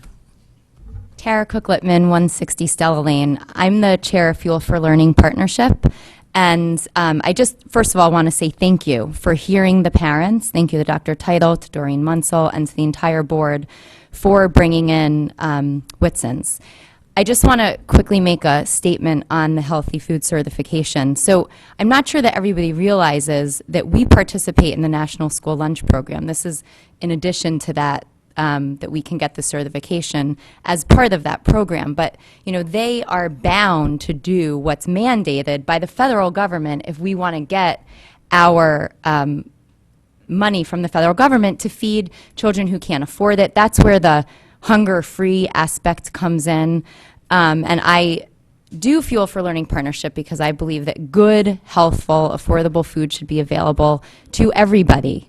And I'm thrilled that Whitson's will be coming in and will be working toward receiving the certification. I believe that Fuel for Learning Partnership was meant to be a partnership with food services, and I feel that the last 2 years we were kind of running in place and not going anywhere, and I'm really looking forward to working in partnership with Whitson's and being proud to say to the parents, yes, your children should buy the food. It is going to be healthy. And again, I just want to say thank you to all of you. Thank you. Other members of the public that wish to make a comment on the participation in the Healthy Food Certification Program? Seeing none, back to the board. Any further conversation or comments from the board? Mr. Patton. I didn't raise my hand quick enough before, I guess. I just wanted to say, or comment rather than questions, that the 2 things that always put a smile on my face when we hear presentations from outside vendors are PTA or PTO, as you mentioned, and things that involve technology that help people with communication. So the fact that you are already ahead of the game and are willing to talk to the administration and our PTAs, you're already thinking in terms of coming to open houses. I'm sure at PTA meetings they may, certain PTA presidents may want you to do a presentation so the parents may be even better informed that didn't see you there. Those things are all great, and you don't know how much that's going to make parents very happy that they're going to be included. The technology aspect, again, the fact that you can go to the website, and not that we don't have that now, but it sounds like the website you'll be building will be a lot more interactive. Things like the calorie counts, the allergens. We all have, dozens of friends with children with, various amounts of allergies with different foods, and so that's always a big headache to overcome. So, and the breakfast, I just want to comment, the breakfast in the high school, the faster you get that implemented, it's going to be needed. So, and thank you. Great presentation. Looking forward to it. There's also one more thing to add. There's a little icon, I'm not sure what it's called, but you're going to be able, it's a mobile app. So the parents eventually, we're going to have magnets or refrigerator. They can go to that mobile app and it'll tell them what the menu is for the day. And the same, you'll get the caloric intake and allergens on that as well. It's just, that's coming up. It's just not there yet. So that'll be this year, hopefully. No further comment on that side? Any further comment on this side? Just one last question. So this all sounds great. I'm just wondering, did you mention that you have a feedback loop so that after it's been in place, let's say for 6 months, are you actually going to get student feedback or parent feedback so you know what's good, what's bad? We do a lot of different surveys. We do surveys online. We can do paper surveys. The best surveys are the ones online. And actually, in the high schools, a paper survey is good because a lot of times they don't go online. So we would go around the cafeteria, get a survey done, and we have to consolidate the information together. And will you share the information with the users? Okay. Sure. Great. Yeah. We do a client survey also. I always think the best survey is the market. Right. And when I see participation go up, if there are no further comments, we will take action. The item in front of you, I won't read the whole recommended motion since it is long, but it's the item 5B, the participation in the Healthy Food Certification Program. All in favor, raise your hand, please. We are unanimous. Thank you very much.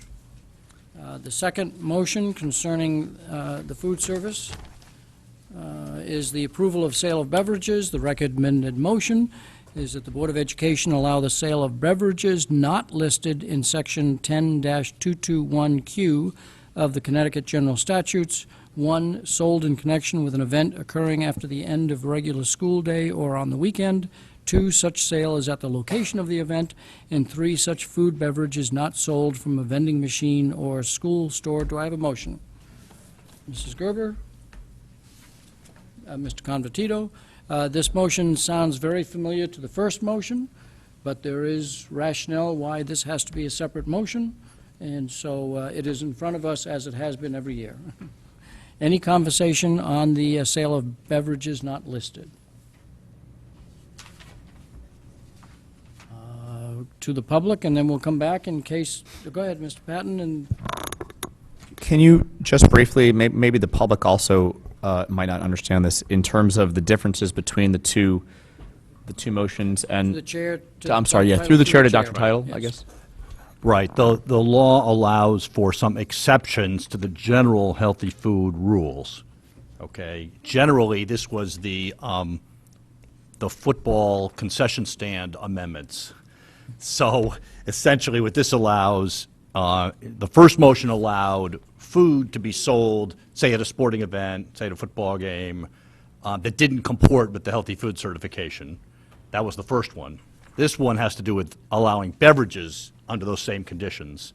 So if the boosters want to sell Snapple at the football concession stand, they can, and that's what this is. So this allows for the exception for after school, and they have to be events, and they have to be at the location, and they can't be out of a vending machine. So it really protects other revenue sources that are outside the school day and at an official event. That's really what's happening here. And we can pass this motion and still get the reimbursements for food from the Right. federal government like And the state. we would expect. That's what's going to be my question. Yeah, the state gives you an extra 10 cents per meal for every reimbursable meal if you sign on to healthy food. They give boards the option of having these exceptions and still get the 10 cents.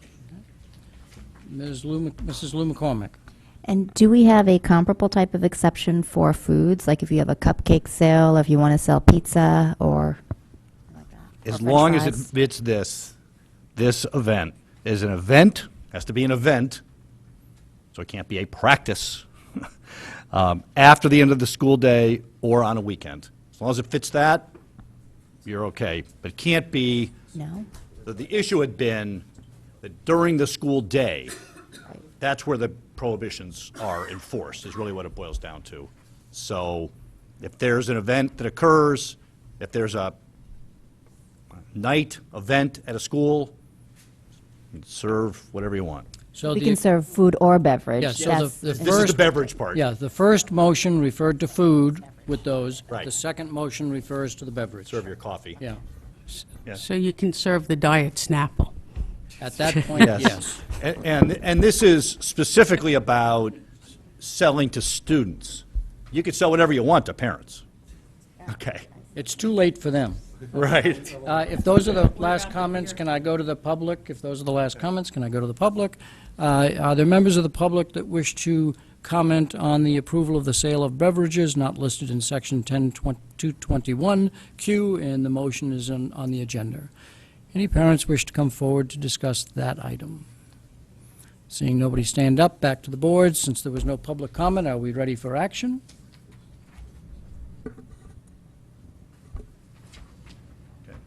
Are we ready for action? Okay. We're waiting for a drink. All in favor of the motion as stated on the agenda under item C, raise your hand for approval. It is unanimous. Thank you very much. 9-0. On to the last motion related to our food service program, approval of public school lunch prices. And this is related to enclosure number 5, so you may want to put that in front of you.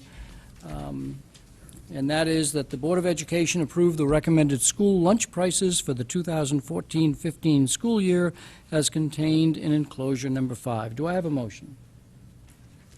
Mrs. Maxon Cannelli, Mr. Convertito. Is there anything that you wish to comment on regarding this before we go to board discussion? No. Okay. Board discussion, Mrs. Maxon Cannelli, do you have anything you wish to open up with? Then to the seconder, Mr. Convertito. Yeah, I guess through the chair to the new food vendors. Have you reviewed these prices, and are these in line with what your expectations are? Yes. He's directing that to you. Yes, I have. Yeah. Yeah, Doreen shared it with me.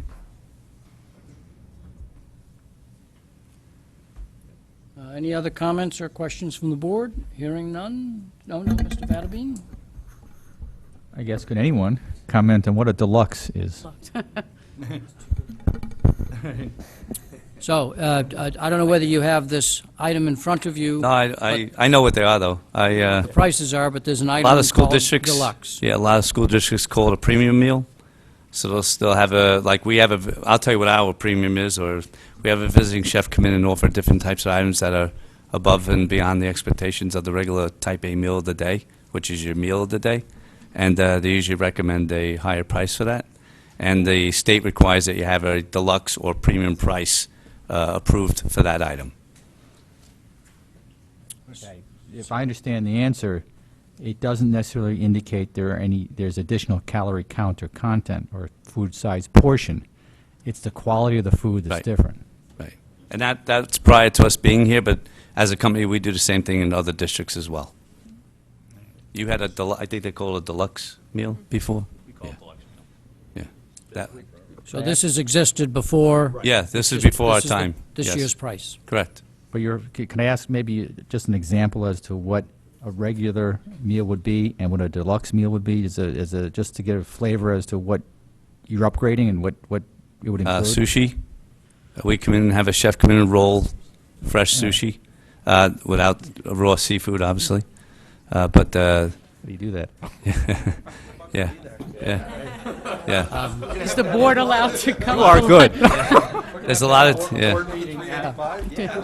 So, we do a lot of Mr. catering too, Vadabine, just so you're aware. Mr. Vadabine, But usually when you bring the visiting chefs, you try and step up because they see a chef, they want that premium style meal. So that's what we do. Vadabine, did that answer your question? Okay, so the true answer will be on the opening day of school or thereafter, you come to the cafeteria and order a deluxe meal. The pricing does not include that premium meal. That stays the same. That's not changing. Okay. I think So we have 3 questions. I don't know which hand went up first, but I'll start over here and walk down the line. Ms. Cornell. Just quickly, is that offered every day or just randomly when you bring No, it? the premiums randomly. Strombolis, calzones, things of that nature. Does the board get a memo on that prior to? Yeah, we do well, it's funny you should say that. When we do a spice promo, we do send information to the Board of Ed. Mr. Convertito. Thank you. No? Mrs. Lou McCormick. I'm just wondering, so when the parents go in and elect what the child can purchase, does the child have control over if they buy deluxe every day, or can you say deluxe once a week, or how does that work?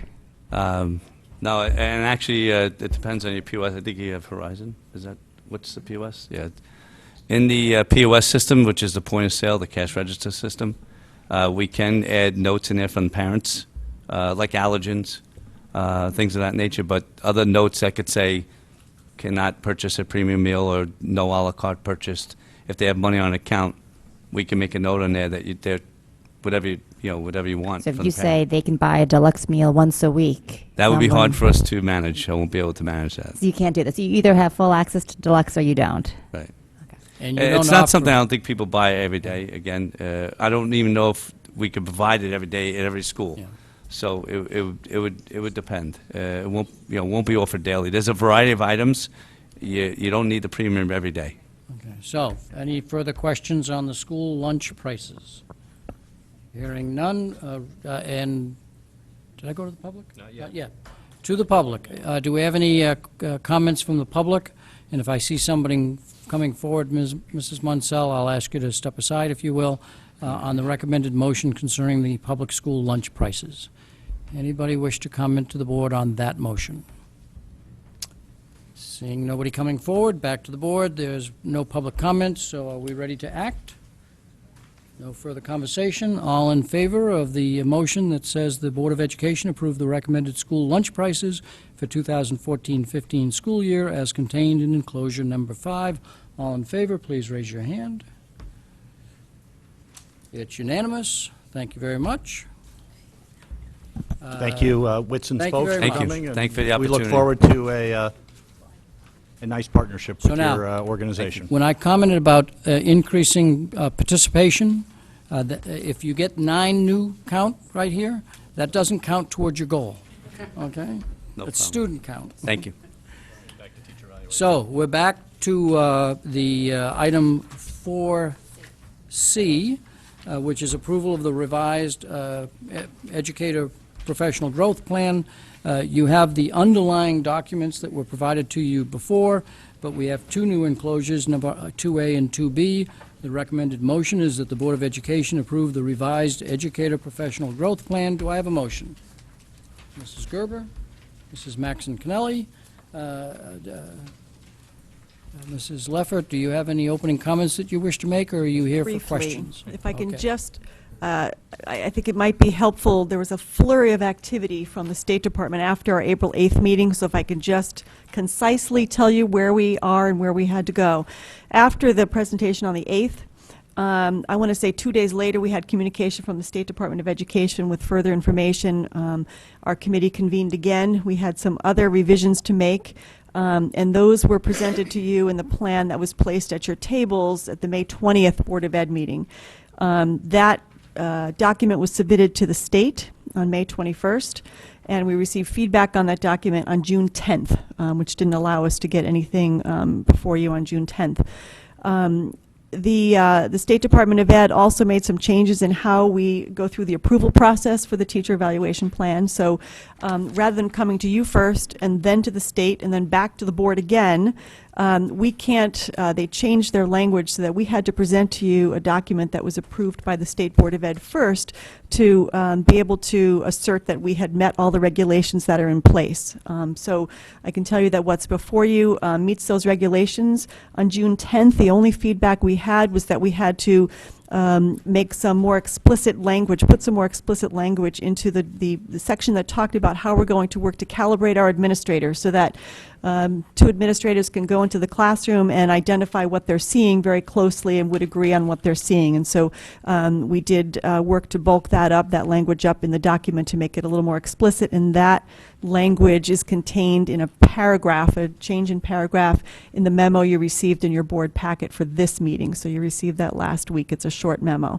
Like we worked together as a committee. We had great representation. Our committee has been actively involved from February through just several weeks ago when we had the changes to make and is in agreement with all the changes. The state says that our plan meets all the requirements for a teacher evaluation, and I'll leave it at that and ask for any questions that you might have. Okay, to the board, questions concerning the teacher evaluation program. I think, Mr. Fattabine, you said you had some, so do you want to lead off? I can do that, I guess. Thank you very much for remembering me. We must have taken his vitamins. My question is basically, I reviewed the document, and one of my concerns was with respect to the what is determined the SLO, which is the student learning objectives. Do you have any? Do you know what the state guidelines are as to how many student learning objectives are permitted? The language is at least 1, but I want you to understand the student learning objective is really not an objective, it's a goal. It's a broader statement that then the teacher must have minimally 2 indicators of academic growth and development. So those are really more the objectives. They have to use at least one standardized measure if that's available for their course or subject area or grade level they're teaching, and 1 non-standardized assessment. If there is no standardized assessment, they would use 2 non-standardized assessments. So minimally 2 indicators of academic growth and development. So that's where the measurable piece comes in, those 2 IAGDs. I understand that. Maybe I'll rephrase the question. Okay. Does the state permit more than 1? You indicated at least 1. Do they permit more than 1 student learning objective? Yes, the language is minimally 1, at least 1. Do you know what the top number is that the state guidance provides as what is you can utilize as a student learning objective? There is no top number. The piece that is important to recognize is the teacher really needs to hone in on what are they focusing on their students, what can they measure, what can they work to improve on during the school year. So our plan calls for the 1 SLO with 2 IAGDs. There is no ceiling from the state, but when you start getting up in numbers, it would be really unmanageable. I understand that. Do you consider 1 to 4 reasonable? 1 to 4 student learning objectives is reasonable and would be permitted by the state? It would be. Our plan calls for minimally 1. Right. And my understanding is that's because the state requires at least 1. Correct. So the at least 1 by the state implies to me it's the minimum level at which they would accept or require you to have. Our plan calls for 1 SLO and minimally the 2 IAGDs. Correct. The only suggestion I would have, I think that we would want to do something more in our district than what was minimally required by the state. So I'm contemplating suggesting that you use 2 SLOs. And do you foresee any issues or difficulty with the state in requiring 2 SLOs, which are the student learning objectives? Originally, that was where the language from the state came last year. There were 10 pilot districts that implemented educator evaluation. Based on feedback from those districts, as well as the districts that began implementing fully, the whole state began fully implementing during this 13-14 school year. The conversation around the table, and the reason the state allowed pulling back to the 1 SLO is that that portion was unmanageable for many of the districts and many of the teachers, and so it made more sense to focus in on what's measurable, attainable, what is it that we can work on going forward with IAGDs. Any changes to this plan? The plan that you have before you is the one that has been approved by the state, has been approved by our committee. I can't approve a change here. The target, or our next step, if you say that you want to change a piece of it, it goes back to our committee and then back to the state.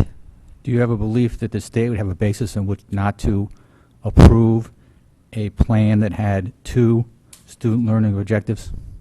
Or in your opinion, not. would The they? state is saying minimally 1 SLO, correct. I understand what the state Right. said minimally. But I've said to you, they're not going to reject it because something got changed, but we'd have to go through the teacher evaluation committee first. We can't make that unilateral change. If then you make a recommendation to change anything in this plan, that's before you. That's already been approved by the committee, because remember, we need the committee to be approving all this. If there was disagreement, so you suggest a change, I bring it back to committee, and the committee disagrees, it comes back to the board, and we're really back at square one, because the language says the Board of Ed then is responsible for developing a teacher evaluation plan. In all likelihood, we'd have to default to the state plan if you're not in agreement with what's come forward. So, only if we're not, right. If the board agrees to require 2 student learning objectives, and the board passes that and is agreeable, it doesn't default to the state plan. if you decide to change anything, the first step is to go back to our committee. So if you change something tonight and say, I'm not going to approve this, so you defeat this tonight because you want different language in here, it has to go back to the committee, back to the state, before it comes back to you again. So if the committee disagrees with the change that you're suggesting tonight, and you're telling us we're denying this plan, we're saying no, based on this is the language we want to see, we have to bring that forward to the committee. I'm saying we And to the amend the plan. Has to go back to the committee. Anything That's you fine. amend tonight goes back to the committee. Right, and the committee then says, we don't like 2, we want 1. then it comes back to the board, and we can have, if we don't have agreement, we pass a motion to change 1 to 2, then that is what is the plan adopted by the district. Not exactly. It's not exactly. The state dictates the process, correct? Correct. Okay. It does. So describe the process again, if So- relative to Mr. Right. Fatabean's what-if Right. question. So the what if, maybe I'm not being clear. You say no to the plan that's before you. No, I'm saying we amend the plan before I us. understand that. I'm not saying no to the plan. Right. I'm amending the plan to change, I'm contemplating proposing a motion to amend the plan to change one word in the plan from 1 to 2. Right. My belief is that change in the plan would still make this a state-approved plan because it fits within the state guidelines of permissible student learning objectives. And the only question would be whether it's accepted by the committee. And if the committee doesn't accept it, but the board accepts it, then that is the plan adopted by the district. That's my understanding of the process. I've gone back. So if I can interrupt. Thank you. I think the question becomes, if the process is we send it back to committee, the committee reviews it and says, we don't agree, we think we should stay with the 1, then that plan with 2 in it, because that's what the board voted, would go back up to the state with essentially the board saying this and the committee saying that, assuming that they stayed with the 1. I don't know whether they would. What would the state's reaction be, is I think where Mr. Fatabean is going, what would the state do with that scenario? The state is looking very heavily for there to be a committee of educators, of administrators, teachers, working together on this plan to agree on a plan that can be moved forward. Our goal with this plan is not solely about evaluation. In fact, that's a secondary component in our minds. We're looking to improve teacher practice, and we're looking to make this a manageable, implementable plan that teachers can improve their practice, that administrators know how to help teachers improve their practice, that if the reason the state pulled back is because the 2 SLOs with the comprehensive IAGDs with them were beginning to be unmanageable for teachers and not leading to the growth that we were looking for.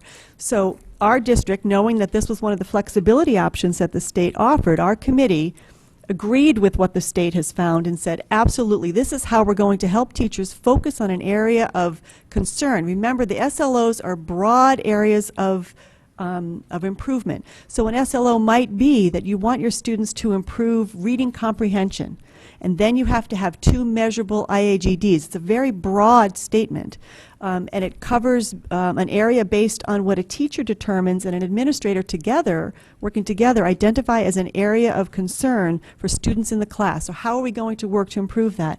And I'll also remind you that that's not the only piece that a teacher's working on. They're working on all areas of instruction. They don't forget about everything else because they wrote a specific SLO around reading comprehension, and math is now out the window. This is where they're focusing their teacher evaluation component and But improvement. Ann, on a process point, if the board passes a plan that is in disagreement with the committee, is there a dispute resolution process that the state would invoke? The board does not have I don't believe has the unilateral right to implement whatever plan they want, regardless of what the committee says. Right. The State Department of Ed, I've gone back and forth with Kim Wachtelhausen, who is our representative at the State Department, and the conversation there was, if there is disagreement, she would work to help us through that process. So we'd have a state mediator.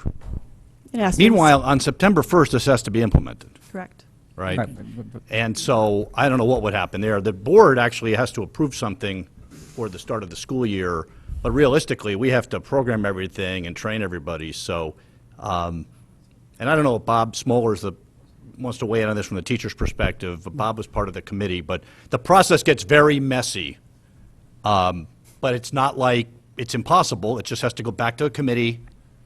God knows when that would happen, and then it'll have to come back to the board. Right. We do have to have a plan adopted by the Board of Ed to be implemented by September 1st. Mr. Fatabean, did you get the what-if question Well, answered? I don't necessarily agree with some what was stated in the process. I don't believe there's a mediation process. I think that the board approves a plan as long as it complies with the state requirements. That is the plan the district adopts. It may go back to committee and it may get to some resolution, but my understanding of what I was provided with before is that if there's a dispute between what the what the committee recommends and what the board the board has the ultimate deciding factor as to what is adopted in the district. The only question is whether what is adopted is acceptable to the state and a state-approved plan.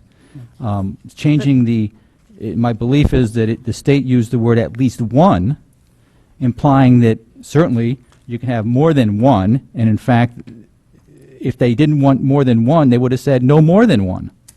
But in my understanding, my belief actually is that a reasonable amount would be 1 to 2, because it's my recollection, I will have to find the site, where the state indicated a state-approved plan will have 1 to 4 student learning objectives. That was in the initial document that came out for the pilot districts to use. Right, The so state that has imp- since pulled right. back on that, realizing that was not an effective way to improve instructional practice. But they So- maintain the language of at least one. Yes. Not saying no more than one.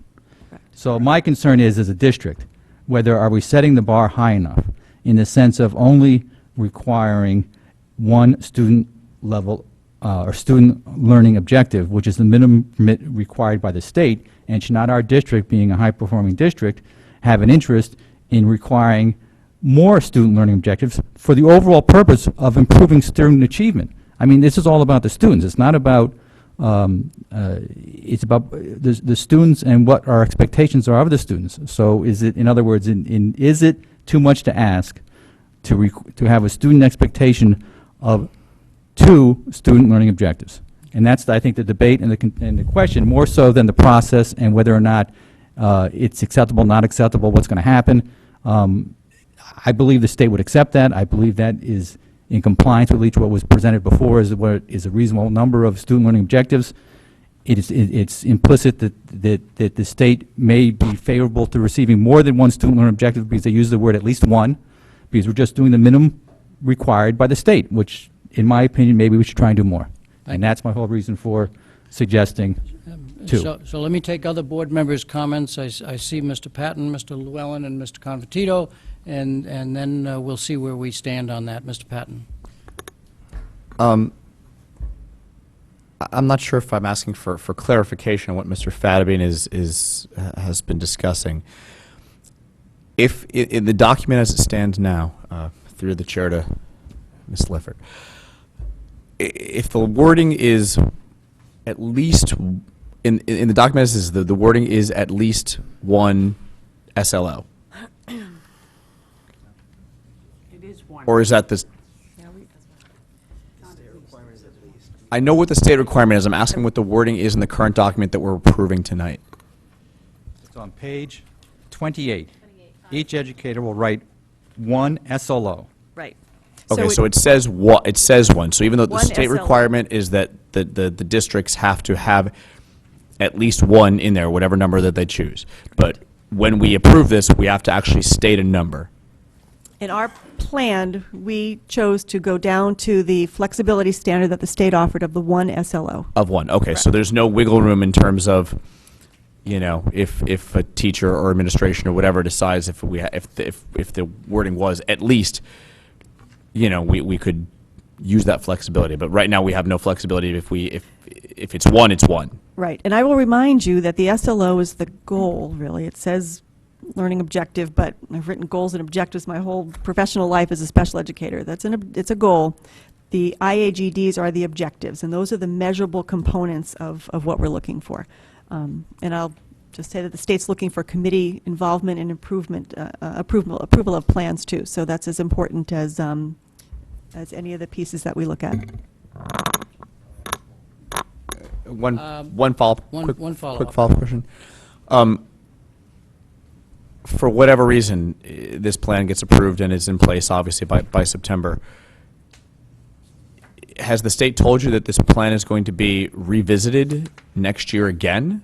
We already know that there will be changes in this area for next year. They're looking at the state, because another piece to remember is that we don't have state test data for this year. Again, that's out of the plan, Right. Because of the changes in CMT and SBAC. So what they're looking at is identifying how to further quantify this area, and they have a work group that will be working during the school year to give us guidance on that next year. So yes, we anticipate that there will be changes to our plan next year. Will there be, whether it's the current existing committee or another committee, will that committee be in place again for this process? You mean in district or in state? District. Yes, district would be the same committee, correct. Okay, so in theory, we can, or there would be time to revisit this again Absolutely. in whatever Well, point we know next that year when we we're already going know through there this are- again. Yeah. I think the Yeah. board should expect that this is a new plan from the state and that we're likely to have this back on the agenda more than once. I think so, too. More than once. I think Mr. Llewellyn, Mr. Convertito, I- and then back to Mr. I just want to say that Before I in go terms back of to you. seeing how this has been going around since the fall, I think that we should approve it the way it is now, the way the committee decided to approve it, just to get our feet wet and see where things go. And if the board feels really strongly, in the fall or the winter, that we really want to have, 2 SLOs in there, I'm sure that we can go to the committee and make that those opinions strongly known and go from there. Yeah, thank you. I have to say, I'm proud of our teachers and how they responded to this plan this year with so many changes. They've done amazing work, and I've heard of end-of-year conferences that have just been amazing, and was able to sit in on one myself. So, Now, let me go to Mr. Llewellyn and Mr. Convertito. Dr. Title invited if the head of the teachers union wanted to make a comment. So after these 2 board members, if you do wish to make a comment, I would welcome you, and then I'll go to Mr. Fattabine. Mr. Llewellyn. Can you describe for me the parent feedback that's in here? I see that it's based on, it looks like the school climate survey. Correct. Is that what it is? yeah, the timing we have to work out and see where the school climate survey, what time of year that's going to be administered. If it's too late in the year, we'll do a separate parent survey because we need teachers to be able to develop, school teams actually to be able to develop goals and targets in that area. Okay, and looking at that, it looked like it was all multiple choice. Is that? Which, the school is it free climate text? survey? Free text or multiple choice? I'm not as intimately familiar with the school climate survey. We'll have to see what direction that takes. And that's at a school level? Correct. Okay. So I guess my concern here is that, this is a teacher evaluation plan, and the goal is to improve learning for the students. And I guess what I'd like to see is some direct feedback from the students and the parents on a teacher level, rather than at a school climate level. Having had kids in the district for the last dozen plus years, almost dozen years, how is it that, where's that feedback loop where, the ultimate end user, the student, gets to step back and evaluate what he learned, what she learned, what he or she didn't learn? The reason I bring this up is I looked at our the middle school, Roger Ludlow Middle School, school climate kind of school improvement plan. And as I sit here, I read that from 12 to 13, those scoring at or above goal in writing decreased by 2%. Grade 7, from 11 to 13, remain the same. Math, little growth over the last 3 years. 8th grade, those students scoring in the advanced range in reading decreased by 5.6. Students scoring at or above goal in writing decreased by 6.6.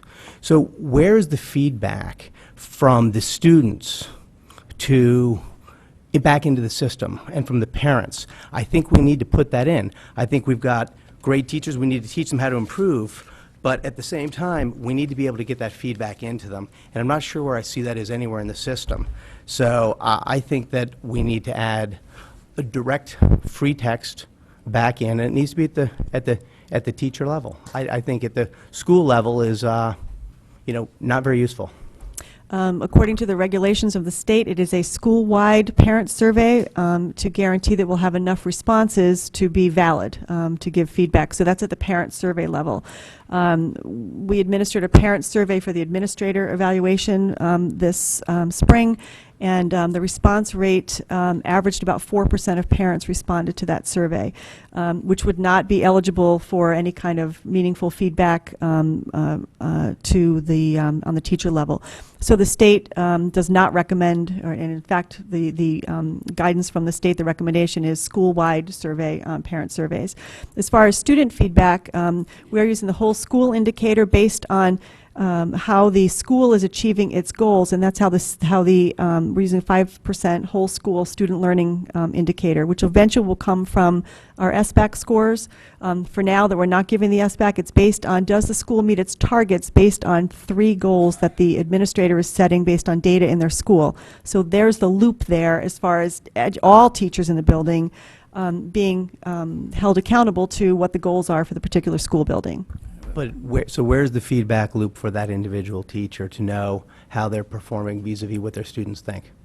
And I don't think I heard you say that students aren't allowed to have direct feedback. No, there is no student feedback in this plan. There's nothing that precludes it, or is there something that precludes It it? is not included in this plan. I want to ask, I'm sorry, is there something that precludes it? Yes. The state says you cannot. Mr. Llewellyn, If I can please let the answer come finish, first. please. We had a choice in the 5% area of this plan to either use the whole school student learning indicator or student feedback, which would be a survey. Correct. In some cases, in many cases, there are educators in a building that the number of students in a class is too small. You have to have at least 15 students in a class, and at least a certain number of them responding to a survey. We felt that there were too many educators in a building that wouldn't meet that criteria, and we felt that all educators in a building need to be held accountable for student learning, and we felt that the whole school learning indicator was the way to do that for all teachers. So that's where it is. That's where our committee went on our plan. There are other options for teachers to gain feedback from their students, and I think many of our teachers do, in fact, seek out that feedback. Well, many of them do, I agree. But I think that in the situation where you have too few students for a teacher, you could take a grade level within a building. You could take a crew within a grade within a building. There are many ways to work around that if you actually wanted to get that student feedback. I think it's valuable information. I think more often than not it would show resounding praise, but I think it would also help point out where there are issues. And it's not necessarily issues with the teachers. It could be issues with the curriculum. It could be what they're being taught, not how it's being taught. So, I don't think I can support anything that doesn't have the student feedback, because at the end of the day, we're here for the students. We're not here as an employment agency. We're here for the students. So I think that we need to have student feedback. Thank you. Thank you very much. Can I move on to Mr. Convertito for whatever you wish to ask a question about? Yeah, I guess this goes back to our original approval of this plan, which was last fall. I think Earlier. September, I think we had some changes to it. And at that time, I think, many board members had some issues with certain areas of the plan. And I made the motion then that we do just an annual approval of it and see how it goes. Because it's such a large implementation, okay, that we do just an annual approval of it, and that we re-up it next year and or suggest changes as we see the data flow through. I'm happy to lay that.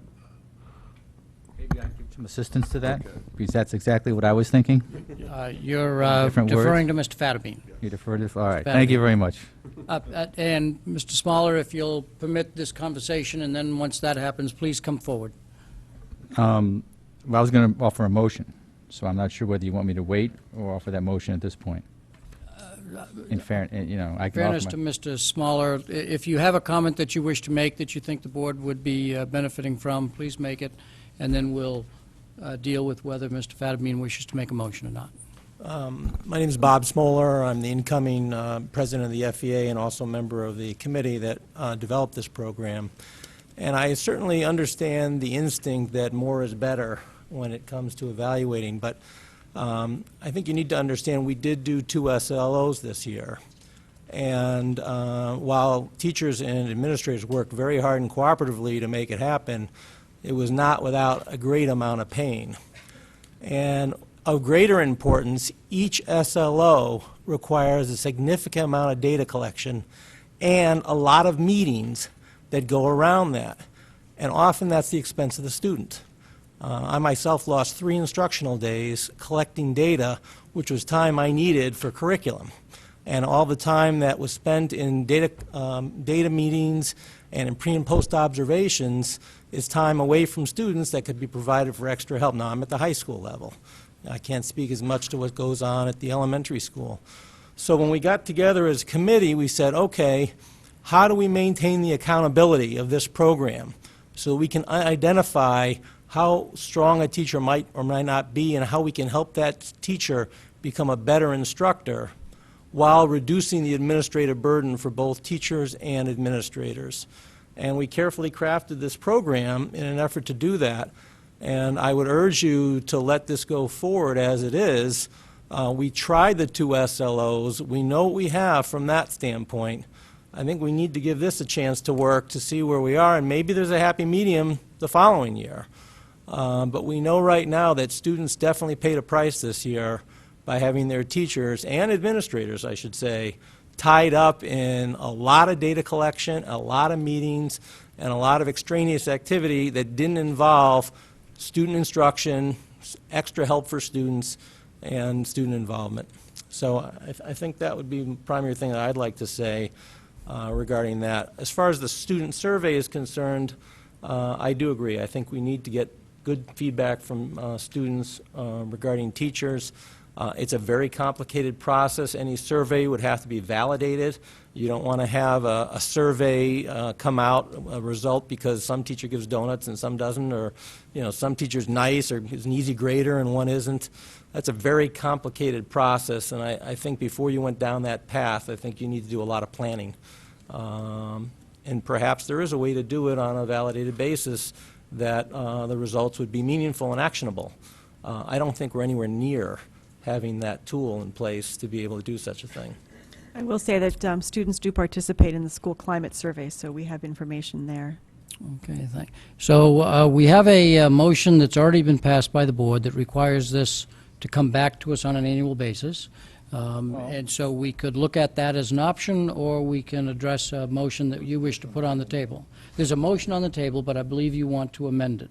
So Right, do that you was still my- wish to do so? Well, I wish to, Okay. to speak to to an amendment. Okay. But before that, in preface, I'd like to indicate that certainly I believe that a student that achieves 2 student learning objectives is better off than a student that achieves 1 learning objective. But I understand the complexities of the situation. I understand that it's a new plan. And in that, guys, I'd like to propose a motion along the lines of Mr. Convertito suggested, and which I was thinking of as well.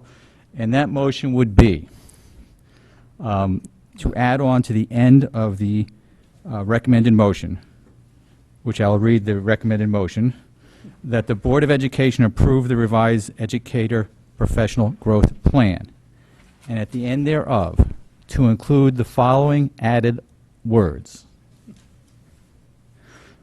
Until the end of the 2014-2015 school year, after which a presentation shall be made to the board on the implementation of the Educator Professional Growth Plan, including a recommendation for revisions. Slow down for the benefit of our secretary.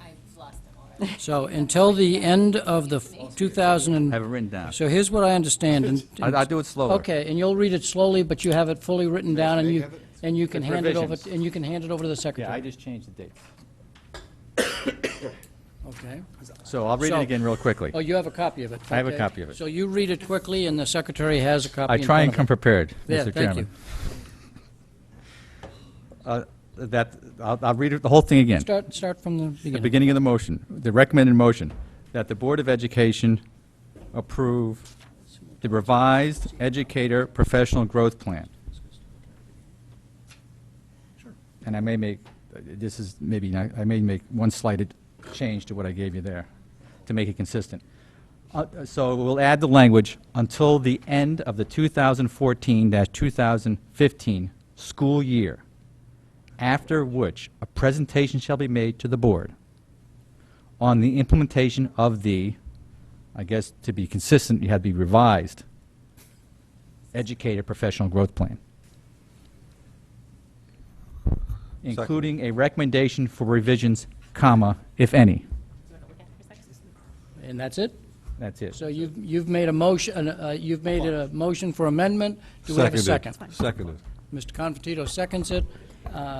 You've argued the point already. Do you have any further comments that you wish to make? No. No. I believe this is a motion that's in conformance with the board's original intent, but Mr. Constantino, you were the seconder. Do you wish to make a comment? No, I think that, no plan is perfect. We realized that in the fall, before this new board convened. And I think it's a reasonable compromise. It gives the administration and the teachers a chance to adapt to a plan, to see where the holes are in it, where it's good, where it's bad. And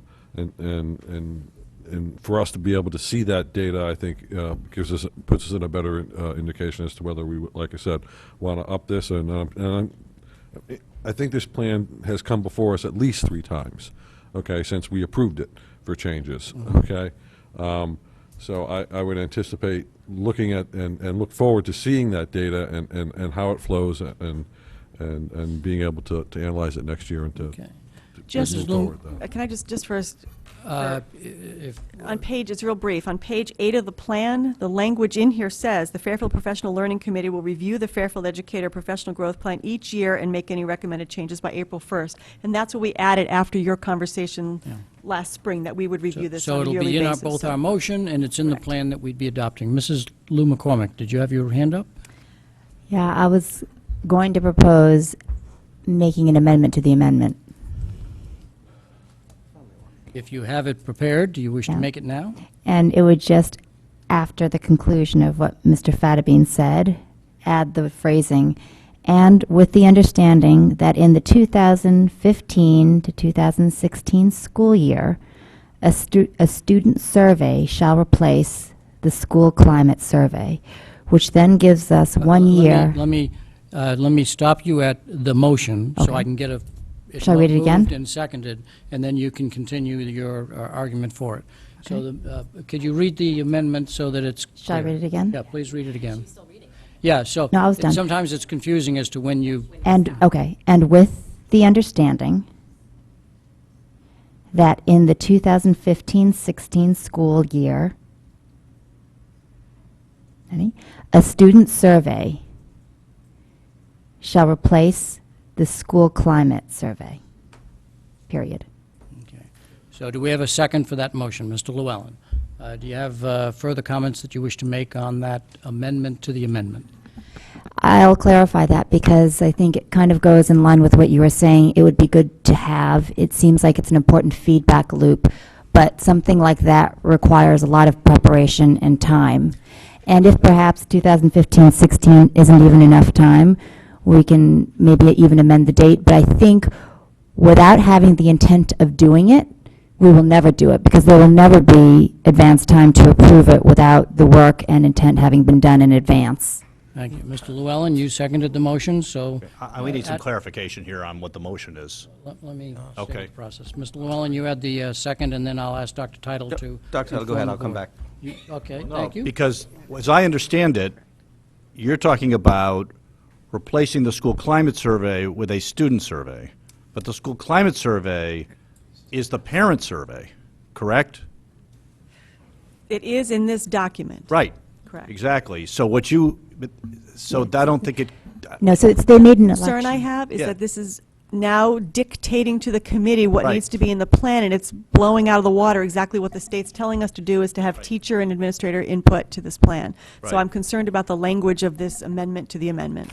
Okay, I was taking the feedback that was just given, that in fact the student survey would be useful information if we had the time to construct it appropriately. I don't think it needs to be locked into this plan. There are other ways to get student feedback by tying yourself to having to amend the program with a student survey. So I think if you want to come up with ways to collect student feedback, there are many ways to do it without forcing it into this plan today, a year from now. In fact, I think that would be inadvisable. I just think that otherwise it may never happen. Well, it'll happen if the board wants it to happen.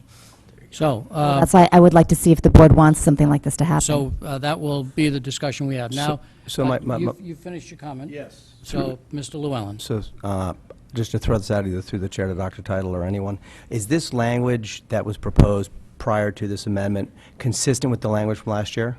Yes. It is. So, did we receive a presentation on the implementation throughout this year? There was no presentation language in the There's no motion last presentation year. language. That's why I asked Yeah, for it was merit. just approved for the 14-15, for the 13-14 school year only. It was Okay. a one-year approval. Got it. With the idea that we would come back, and with the state making all these changes, we knew it was coming back. So there was no presentation requirement. Okay. In the language. So this is a little different. Okay, just make sure, thank you. Right. The language presumed that they would implement it, and we would come back in September or October next year, after a year, and we would talk about it.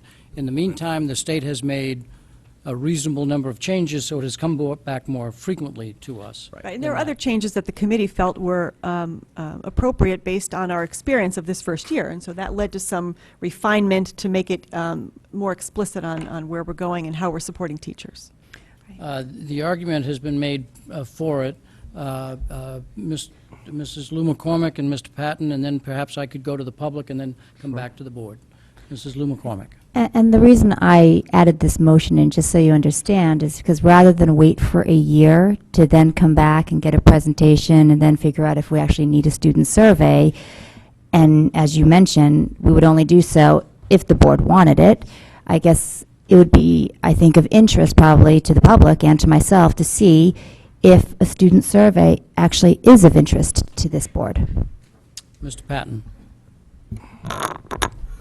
Through the chair to Ms. Levert, again, when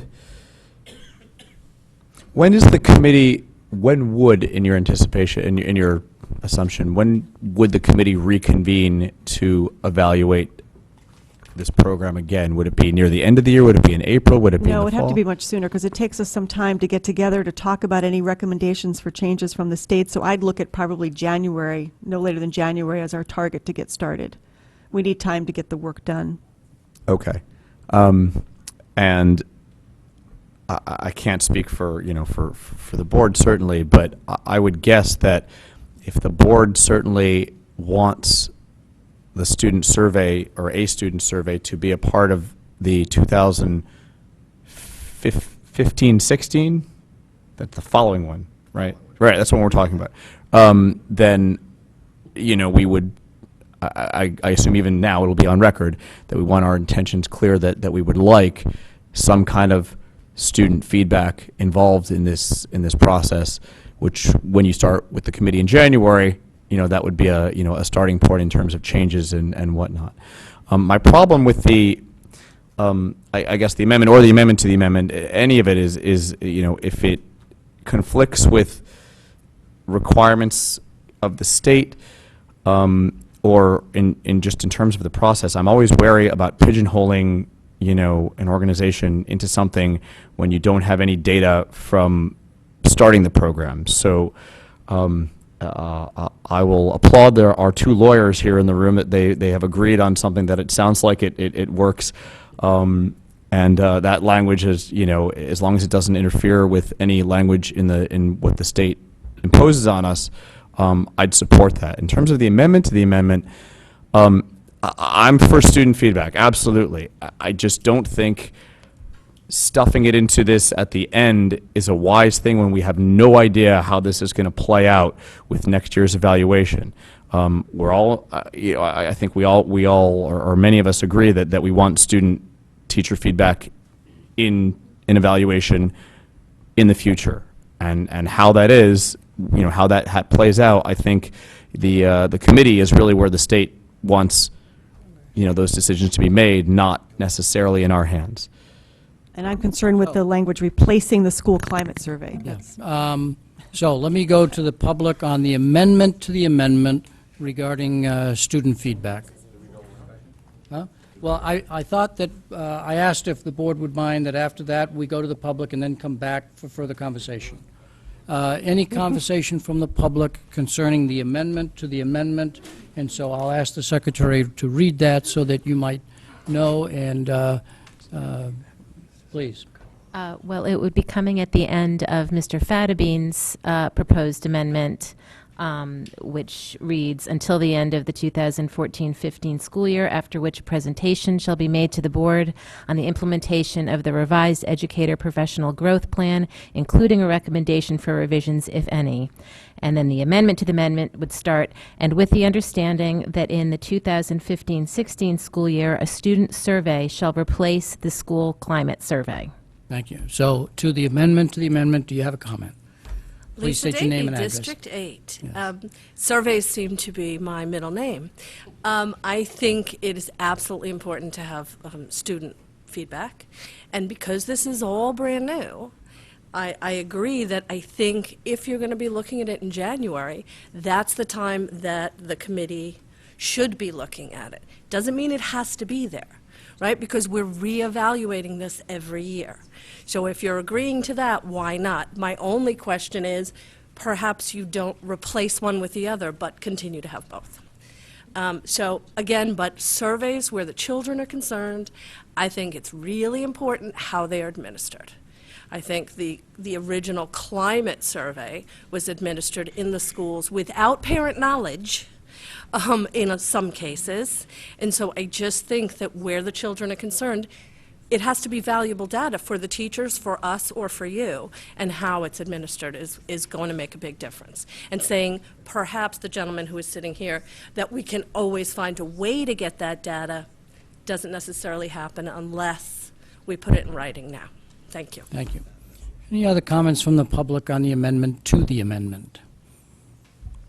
Please state your name and address. Julie Gottlieb, 153 Applegate Road. First of all, I'd like to just state that, in fact, that survey was publicized quite a bit. We did lose momentum and some publicity due to the hurricane, which occurred that same week.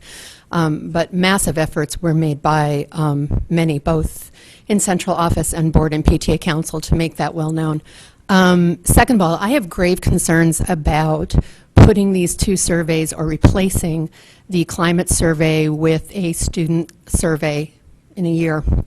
As you know, due to the budget cuts or reductions in increase, we have a seriously slimmed down version of the Safe School Climate Survey right now.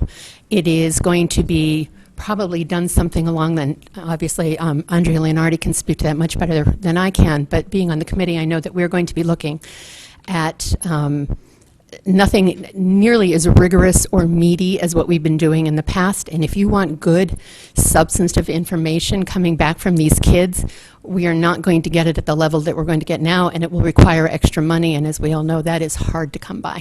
Thank you. Thank you very much. Any other members of the public wish to talk about the amendment to the amendment? I see somebody coming forward. Please state your name and address. Christina Marson, North Cedar Road. I just would like to get clarification. The Safe School Climate, that is for parents to fill out. Is it primarily only for parents at this point? Is it only for children? While we don't respond to questions, I'll quickly answer that the Safe School Climate Report showed responses from both students, parents, and staff. Is that a correct statement? Yes. Yes. Okay, and there were 3 questions, I believe? Well, finish your statement because... I'm just looking for clarity because as I'm trying to understand what's going on, there were many questions on that survey, but again, this is not a dialogue, this is a listening to the public. Okay, thank you. Okay. Okay, so back to the board. I don't see anybody else coming forward, so I think Mr. Confortito had his hand up first, and then who was next? Can I just make a friendly amendment to that, or do we go through this No, you can't have an first? amendment to the amendment to the amendment. So no. I'm just going to suggest it's supplement, but okay. Unfortunately, Robert's rules doesn't allow for that. Mr. Confortito. You can make a new amendment. On the amendment to the amendment, I'm not going to support it because I think once we get the data back, we can then decide what we want. I would appreciate it if the committee in the meantime would investigate if there is indeed a way to get a valid survey to students, because that survey, first of all, is going to have to be approved by the board beforehand anyhow, before it becomes part of the document. So I wouldn't support it because I think the timeline is so tight, and the data that we're going to get, we don't. I just think this whole thing is so monumental. It's going to take us 2 years to get it straight, and I think the fewer changes that we do now, the better off we are. Other comments that people wish to make, Mrs. Maxon Kennelly? And is that the last comment, so that we can, I'll give the maker of the motion the last comment, or did Mr. Fattabine have a motion, a comment on the amendment to the amendment? Okay, Mrs. Maxon Kennelly, Mr. Fattabine, and then ending with Mrs. McCormick. Lou McCormick. I completely appreciate, as I think all of us do, the value of student feedback. I do think, and I'm sure, I would bet Mr. Llewellyn's friendly amendment to the motion involved not the idea of the school climate survey, but since that is the amendment before us, I too would not support the amendment to the amendment because that's fulfilling a completely separate purpose. That's a critical component of student learning, but it's an indirect one and needs to be done in its own right in terms of school climate. But I do hope this board, on the topic of student feedback, appreciates the nature of how ambitious this plan is, that it does not represent what was previously done, that this has represented a enormous change from what was done. We heard for months regarding the budget impacts, and how administrators would get the job done, and that they did. I do look forward to the idea in the amendment to the motion of the notion of a presentation, because I also think it would be of enormous value to this board, and so through the chair to Mrs. Leffert, I think board members would benefit from hearing what some of these slows and what some of these indicators of growth and development are, so that they have a better handle on what it is that teachers are working with and how these percentages are fitted. Now, or when she comes back? When she comes back with that presentation, because I don't think that is ready. But the creation of this student survey is a monumental task that, as our FEA president-to-be has referenced, this is no easy task. And I'm not saying that student feedback isn't valued, but if you look at the Marzano model that we are using, I mean, that did involve going to the back of your packet, and I just looked back at it again as a reference. So this is going back to page 51.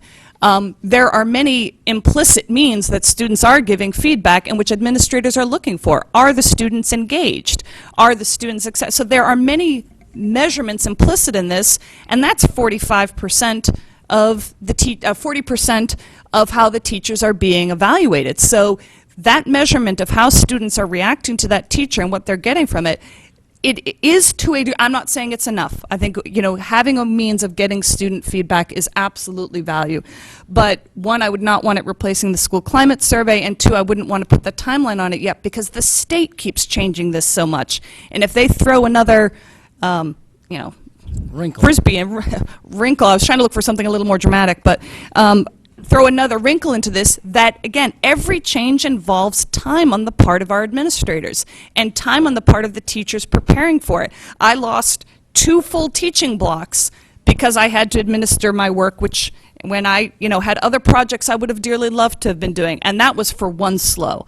And I just, for all of those reasons, even as I respect the idea of student feedback, would not be supporting it in this form. Thank you. Mr. Fattabine, for a quick comment, Real quick, yeah, just real quick. I just wanted to comment that I'm not going to support the motion. Only primary reason is because I think one of the purposes of the motion is to see how it goes, get some feedback, get some recommendations about changes, and then make those changes at the board level and have that discussion whether or not student feedback is an item we want in the evaluation plan.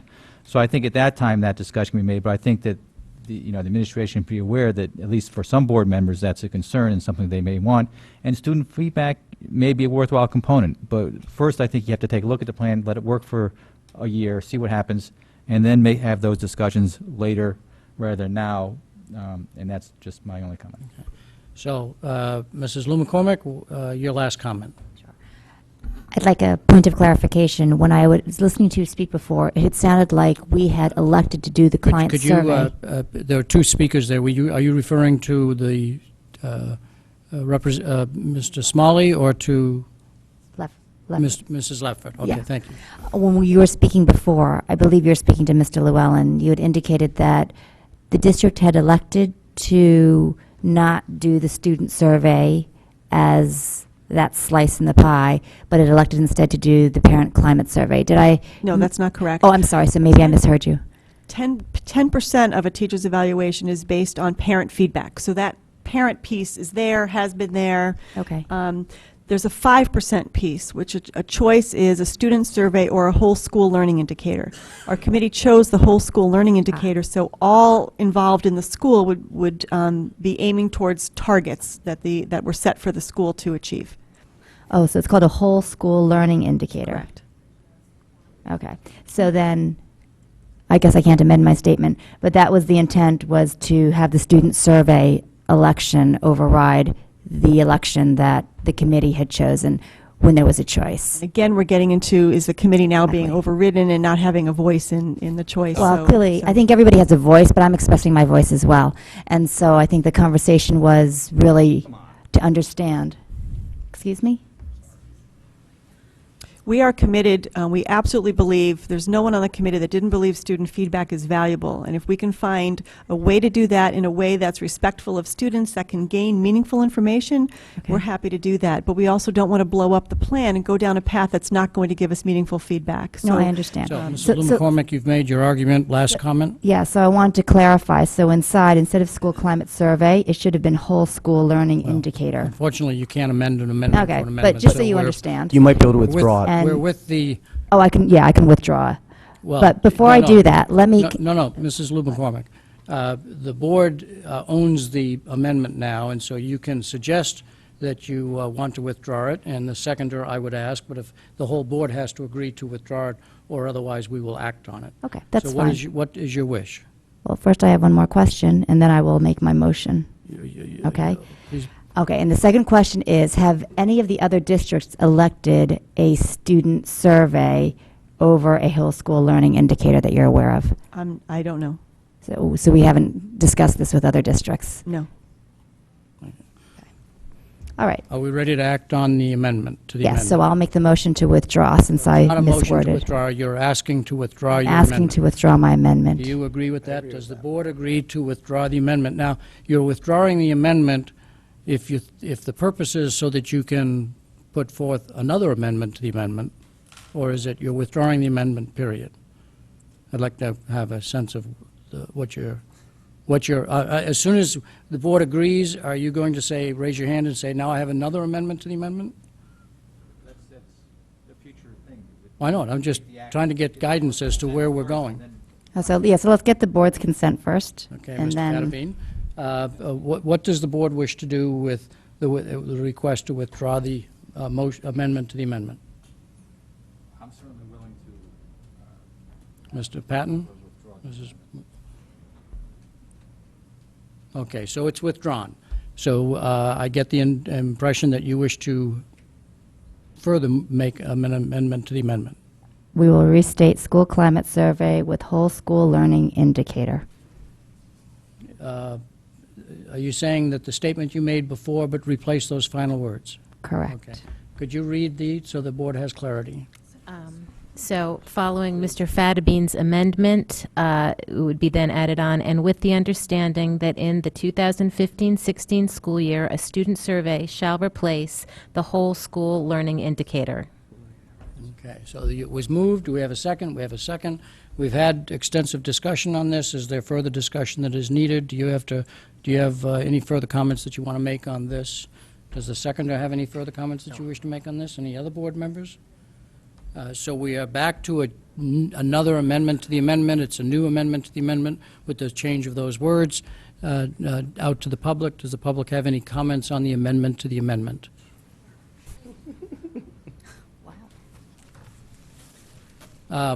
We have members of, you are a member of the public, so you'd be welcome to comment at that time as well. But first, Lisa Davey, District 8. I would just like, and I know I'm not meant to ask this, but I really am confused at where the climate survey comes in versus the indicators, you know, so if we could have clarification, because I think the climate survey, there's a climate team, there was a big survey done, it's a very important piece of our schools for the bullying issues, for all those things, and school climate. So I want to understand how if it is a piece of this, or if it's separate, or there's two pieces, and one is being integrated. Thank you. Thank you very much.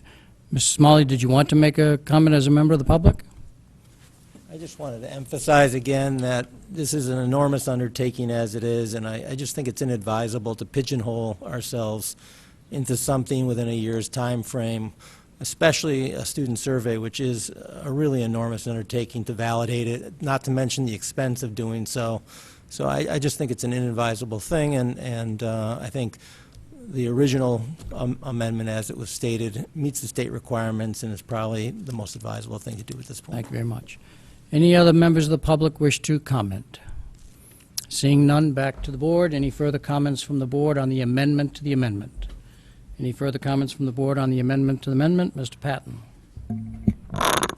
Just really quick, one thing that I don't think anybody's considering is, as we saw when we had to reduce the school climate survey to the one for this, that the state administers, there's budget implications. So approving a survey that we have no idea how it'll be implemented and what the costs are, we can't even, you know, discuss that without knowing what the budget implications are, even if we have the money to do it. So again, while we want to do it, we want to have student feedback, I think we need to wait and see where that plays out, and then again, certainly talk about it when we're in next year's budget session, you know, as well, which just sounds like it's the same time period as when the committee will reconvene. Thank you. If that's the final comment, are we ready to take action on the amendment to the amendment? And I'll ask the secretary to read it for clarity. And with the understanding that in the 2015-16 school year, a student survey shall replace the whole school learning indicator. Correct? All in favor, please raise your hand. Mrs. Lou McCormick. Mr. Llewellyn, all opposed? Mr. Convertito, Ms. Carnell, Mrs. Gerber, Mr. Dwyer, Mr. Fattabine, Mrs. Maxon Kennelly, Mr. Patton. The amendment to the amendment fails 2-7. So we're back to the original amendment, which I believe is in substantial conformance to our original action. Mr. Convertito, you have a final Move to comment call on the that? question. Move to call the question. You have a second. There's not debate on the move to call a question. It requires 6 votes to pass. All in favor of calling the question, please raise your hand. Mr. Convertito, Ms. Carnell, Mrs. Gerber, Mr. Dwyer, Mr. Fattabine, Mrs. Maxon Kennelly, Mr. Patton, all opposed? Abstentions? Mrs. Lou McCormick and Mr. Llewellyn. The question has been called. So we're back to the amendment to the original motion. I'll ask the secretary to read for clarity. Okay. This is Mr. Fattabine's amendment. Yes. So should I just read the amendment? Just the amendment. Okay.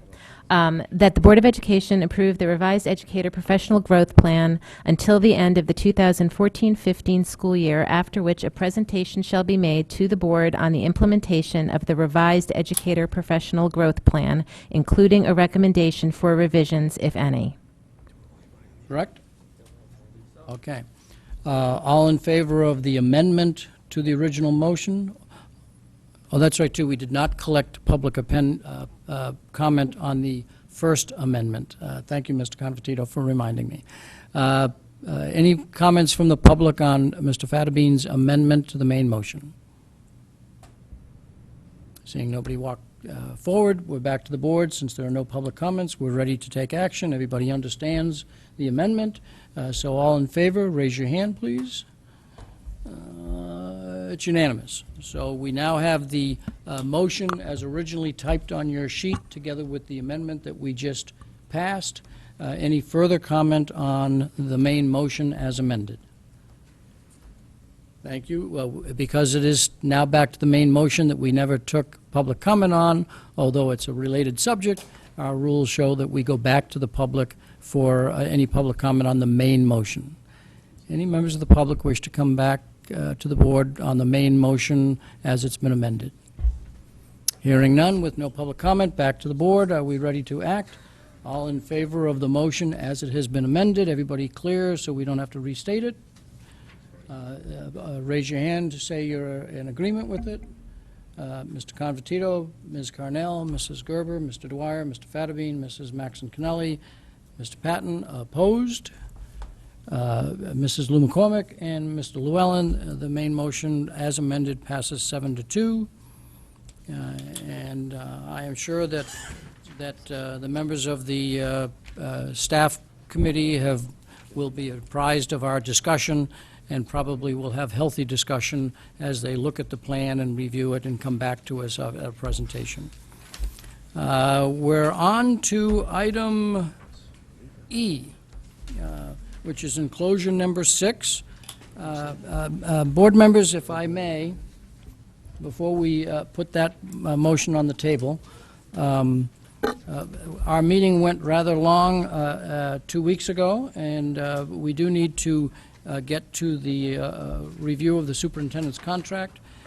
We do have a meeting in August where we could continue to review the board goals, and so after the discussion on the financial transfer, depending on how much time that takes, I may ask the board if you're amenable to moving that off to August. So, having said that, the financial report and approval, the recommended motion is that the Board of Education approve line item transfers for the 2013-14 fiscal year as detailed in the financial statement enclosure number 6. Do I have a motion? Mrs. Gerber, do I have a second? Mrs. Maxon Kennelly. Do you have a presentation, or shall I go to the maker of the motion and the seconder first? Okay. You don't have any further comments, Mrs. Maxon? That was for the purpose of discussion. You're here for Q&A? Question and answer? Walk through it. Or do you wish to walk? I think she should walk you through it. Fair enough. So please walk us through it. Okay, you received three, in addition to the memo, 3 documents. One was the budget projection, which has been updated all along since December. It's the long sheet. You also received financial reports, which were as of 6/19, and you received the proposed budget transfers, which was a 1-page column with That's the last page. last page on the right, document. in that order. And the first 3 pages or so forth are information. What we're taking action on is the last page? Correct. Correct. Please continue. Probably the thing you're most interested in is the projection. To say that we made it is probably an understatement. The projected balance is approximately $40,000. This was as of the 19th. The thing that I want to, and we've gone through the format on this. The columns 6 and 7 are the changes that happened since the April report, and then the final projection as of 6/19, coming down to the $36,892. It's difficult to compare that report to the financial reports, in that the financial report was showing a balance of $309,000. There's things in that report is missing items that are not encumbered, hourly wages, one of the utilities that wasn't paid and is not encumbered, FICA, Medicare, that kind of thing. The other thing that makes it difficult to compare is that they're in different formats. The projection obviously was done with the intention of keeping track by department of where departments stood as far as their budget, and the major classification report and the transfers are done by major classification as required by board policy. So they balance, although it's very difficult sometimes to compare one to the other.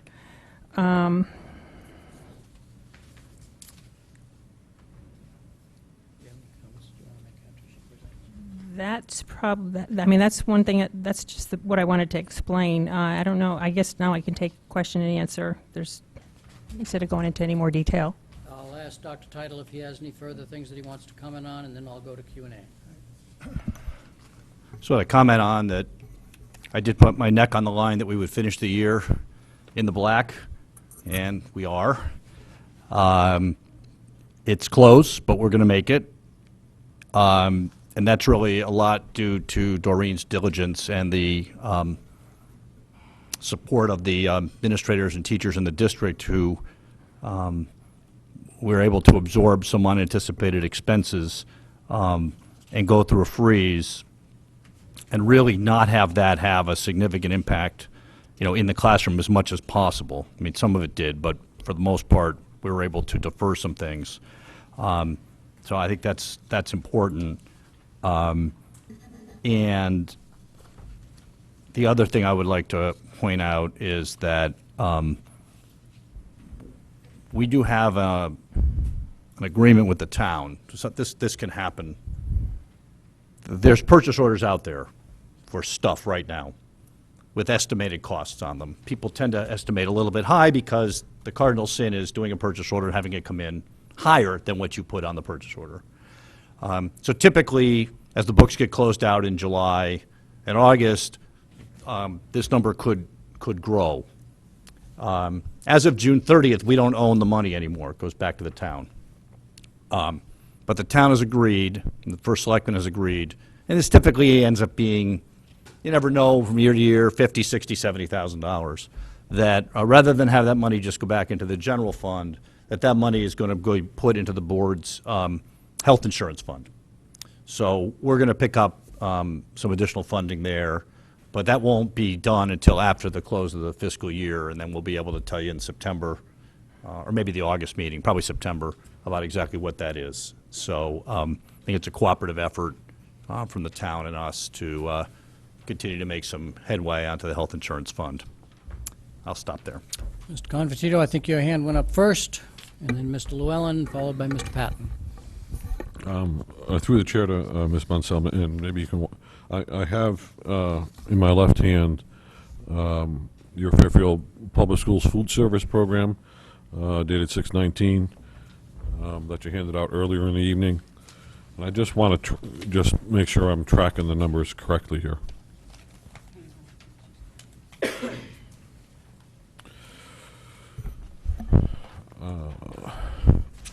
And are you comparing that with a particular page here? Or? I'm comparing it right now with the projected expenses schedule. The long sheet. We just went through. This one. Okay, and which document are you comparing that to for food service? Okay, yep. Oh, okay. So I'm looking at column 3 under custodial charges. I find the 110 that you have listed. Okay, on utilities, I find the 51,436. I find the tech support 28,000. Pension you have listed on the projected expenses as 128. 229, but here it's 123,854. There's a $4,500 discrepancy there. Can you tell me what that one is? That variance? Yes. Well, I'm glad you asked that. I went through that same exercise myself, and I'm going to take you back in time. Okay. When the superintendent recommended the 13-14 budget, if you remember, he had proposed that we cover the increase in food service pension. Right. That the board elected to cut that amount out of the budget, and it was rounded to $50,000. So there was a variance there that's like $4,700 Okay. variance. That's the difference. Okay, thank you. And then the other two lines, benefits $12,099 and copying $1,990 or $1,092. I don't see them on the projected expenses. Are they just bulk somewhere? These numbers are coming from this sheet? On the food services program detail dated June 19th, 2014, under, Talking about the financial statement or this one? This Okay. okay, you have food service expenses funded by the BOE. Custodial 110, I can find it on the projected sheet. Utilities, I can. The bottom? Are you at the bottom? Yeah. Okay. Benefits for $12,099. I don't see that broken out here as food services, and copying for $1,092. You can tell me if they're in specific line items or if they've just been absorbed.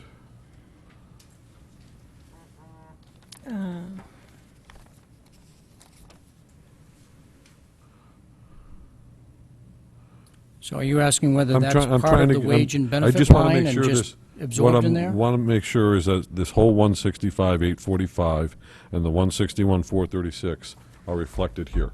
That's all I'm trying to prove out. Mrs. Munsell, did you hear that question? Yeah, they are. They're all in here, They're all in there. Okay. somewhere. Okay. Okay. That answered your question? Other questions from the board? Mr. Llewellyn? I had sent you an email last week asking for the information on a fund basis that's contained both in this sheet and the two prior sheets, and I don't think I received a response. No. No? Okay. So we're being asked, I think, to approve transfers that are going to also be transferring between funds. Is that correct? No, there's not going to be a budget transfer between funds. So this doesn't include special ed? You mean food service? This sheet here Of the is transfers. This is the district, correct? Of the transfers. Correct. This is Correct. the whole district.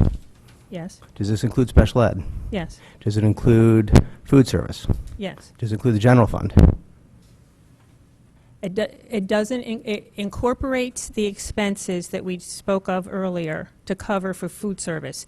But this is a budget transfer only for the general fund to put the budget funding in the correct category so that we could expend it for the food service program. So are we going to be asked to approve other transfers as well?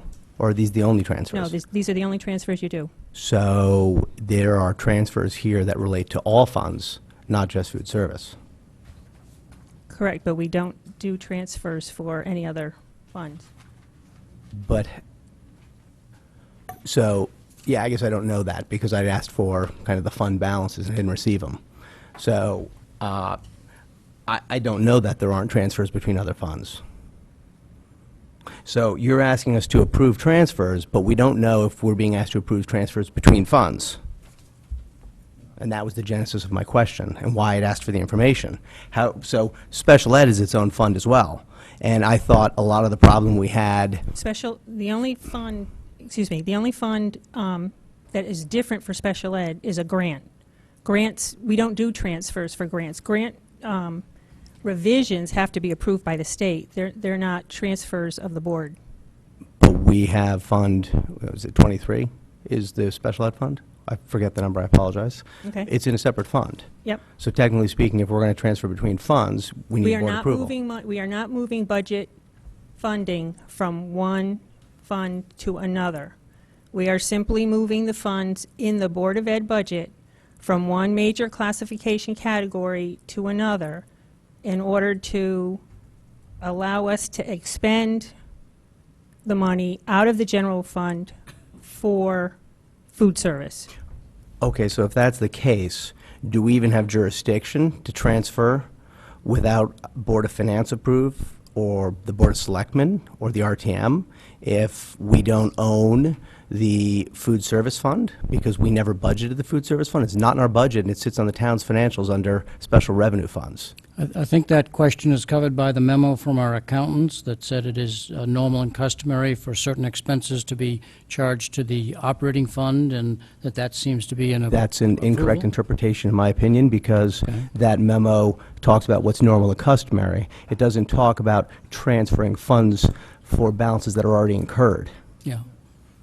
I think the answer at the moment is that This is a document that we approve, and that once we approve it, it does not require any further approval from other town bodies. Do we need to get the Board of Selectmen and the Board of Finance, because we do not own the food service fund? That's my question. Yeah, We are and using, the we're answer using, is- we are using Board of Ed funds to leave the general fund of the Board of Ed and fund the food service fund, which does not fall under our approval. It was stated at a meeting earlier in the year that we actually weren't even presented the budget, nor did we approve the budget. So we're being asked to send money out of what we were initially asked to approve. Yeah, our accountant says this is a proper procedure based on that memo. You may have a different No, viewpoint. no, I can read it to you but if you'd the like, Phil. accountant's, letter, The accountant's letter said that it's normal and customary Yes, for which is these what I to be said. paid out of other funds. It doesn't say that you can transfer balances once the charges have been incurred. Had they never been incurred, we'd be in a different situation. I believe that once we, as we have every year, approve this document, including the way that we are funding the costs related to food service, that no further action is required by the town bodies. If you wish to consult with the first selectman or others to see if they think that that's a wrong interpretation, please do. Well, I think that if someone within the district would like to see if that's the case, I think that's recommended, because you're asking us to transfer money out, and you can't tell us with any definition that we're allowed to do that. You're saying you think based on a letter, which, you know, I don't know if everyone's going to interpret the same way. Yeah, correct. It didn't explicitly say we could do it. Okay. It said, based on conversations, the following. So we all have a fiduciary responsibility. Yep. And we all act on the information that's in front of us and make our own. You should act on independent full decisions. information, not just what's So, provided. Any other comments from the board? And Mr. Fatterbean, Mrs. Lou McCormick, and then I think the superintendent wishes to make a comment. Mr. Fatterbean. I just would sort of a point for one clarification. This accounting letter that was mentioned involving certain transactions and whether or not to permit it or not under general accounting practices, that wasn't included in our packet, was it? It was emailed It was yesterday. emailed to you, Mr. Fatterbean, yesterday. Yesterday. Well, I honestly, I don't have a recollection of Okay. seeing that, so I can't comment on that, but I certainly would like to take a look at that. Yeah. If you can't find it in your email folder, ask Mrs. Munsell. She'll send you another copy of it. Mrs. Lou McCormick. So if the Board of Ed decides not to send money out of our operating budget, given that food service doesn't sit within our operating budget, so we'd be transferring money out of the Board of Ed, let's say we didn't do that for the food service, then who would pay for the expenses of the food service fund? If the board turns down this transfer For the food request, service account, for the food service the whole fund. transfer, which includes the food service. No, I'm just asking for the food service fund. Because the rest of them are operating items. I'm questioning the food service account, which doesn't reside within our Convertito, operating you want to budget. make a comment, and then Dr. Title But wait, will- nobody's responded to my question, Well, so I have a question, yes. I didn't know whether Mrs. Lou McCormick, I didn't know whether Mr. Convertito wanted to comment on your comment. Oh, I was- If that is, I was Mr. assuming that Conver- You have a Mrs. different question? Okay, Dr. Title, do you wish to comment on the question that Mrs. Lou No. McCormick just asked? I have a different comment. There would be a Mrs. Munsell? deficit. There would be a deficit. There'd be a deficit. To who? To the town? The town would then have a deficit? Is that, who holds the deficit? Food service. The food service? Which is held by the town? Or Which just is- sits in its own, or who holds that Special revenue account? fund Which is sits the on the town's responsibility of the balance. Board of Ed. Yeah. Indirectly, but not part of the Correctly, operating correct. budget. If I may. My comment on the process would be, I'm sorry, do you want to go? No, go ahead. John to go? No, you- No, that there's actually a new addition to the statute regarding this, which is that not only do we send this as information to the Board of Finance, we also have to send it to the RTM.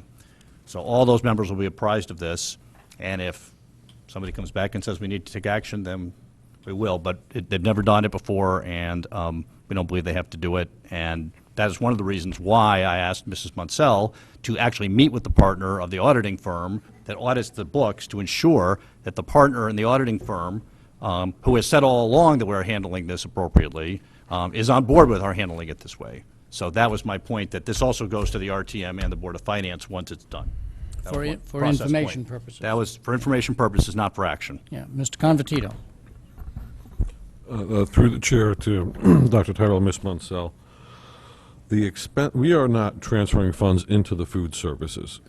Correct. My understanding Correct. is we are transferring expenses out of the food services budget to our general fund. Correct. Okay? Thank you. All right, now, the employees of the food services division, are they employees of the Board of Education? Yes, Currently. currently. Okay, This so past year. therefore, their pension expenses, okay, and their benefits are our expense, ultimately. If food services did not make the money, we would have had to fund that because they are our employees. We would have had to pay them, correct? Correct. Right. So And I this think is that's what the accountant was trying right. to, was saying in So that this is letter. not a transfer from the general fund into the food services. This is a transfer of the Board of Ed expenses out of, okay, that we budgeted for, okay, from the food services into the general fund. We're transferring expenses. Is that correct? Isn't that the same Correct. thing? Correct. Isn't that same? I'm Any sorry, other is comments that or the same- questions from the board on the transfers? That we do need to go to the public on this. Mrs. Lou McCormick, did you have a I question? guess I'm just confused. It's like you're transferring a negative event from here to here as opposed to transferring a positive to satisfy here, We're transferring expenses which is, into the Board of Ed the budget. same thing. So I think we're discussing the same thing. This is just a Semantics. technicality. So I don't think we should differentiate it, and it's the same issue. I think I understand the issue. Refer to the accountants whether we're deferring one or we're transferring expenses. Any other further comment before I go to the board? Before I go to the public? And once we go to the public, we can come back to the board. Any members of the public wish to comment on the transfer of expenses and the motion that takes that into account? If so, please step forward. And this is item E on the agenda. I see nobody coming forward. Back to the board. Any final, Mr. Llewellyn, did I get the impression that you wanted to make a comment? And I see Mrs. Maxon Cannelli raised his hand. You are correct. I'd like to make an amendment to the motion that says the Board of Education approve the line item transfers for the 2013-2014 fiscal year as detailed in the financial statement enclosures number 6 that will be effective upon, Are you going, I'm adding, yeah, and so when did you start adding? to be effective upon, So go slow so that she gets it. to be effective upon, that was affirmative approval of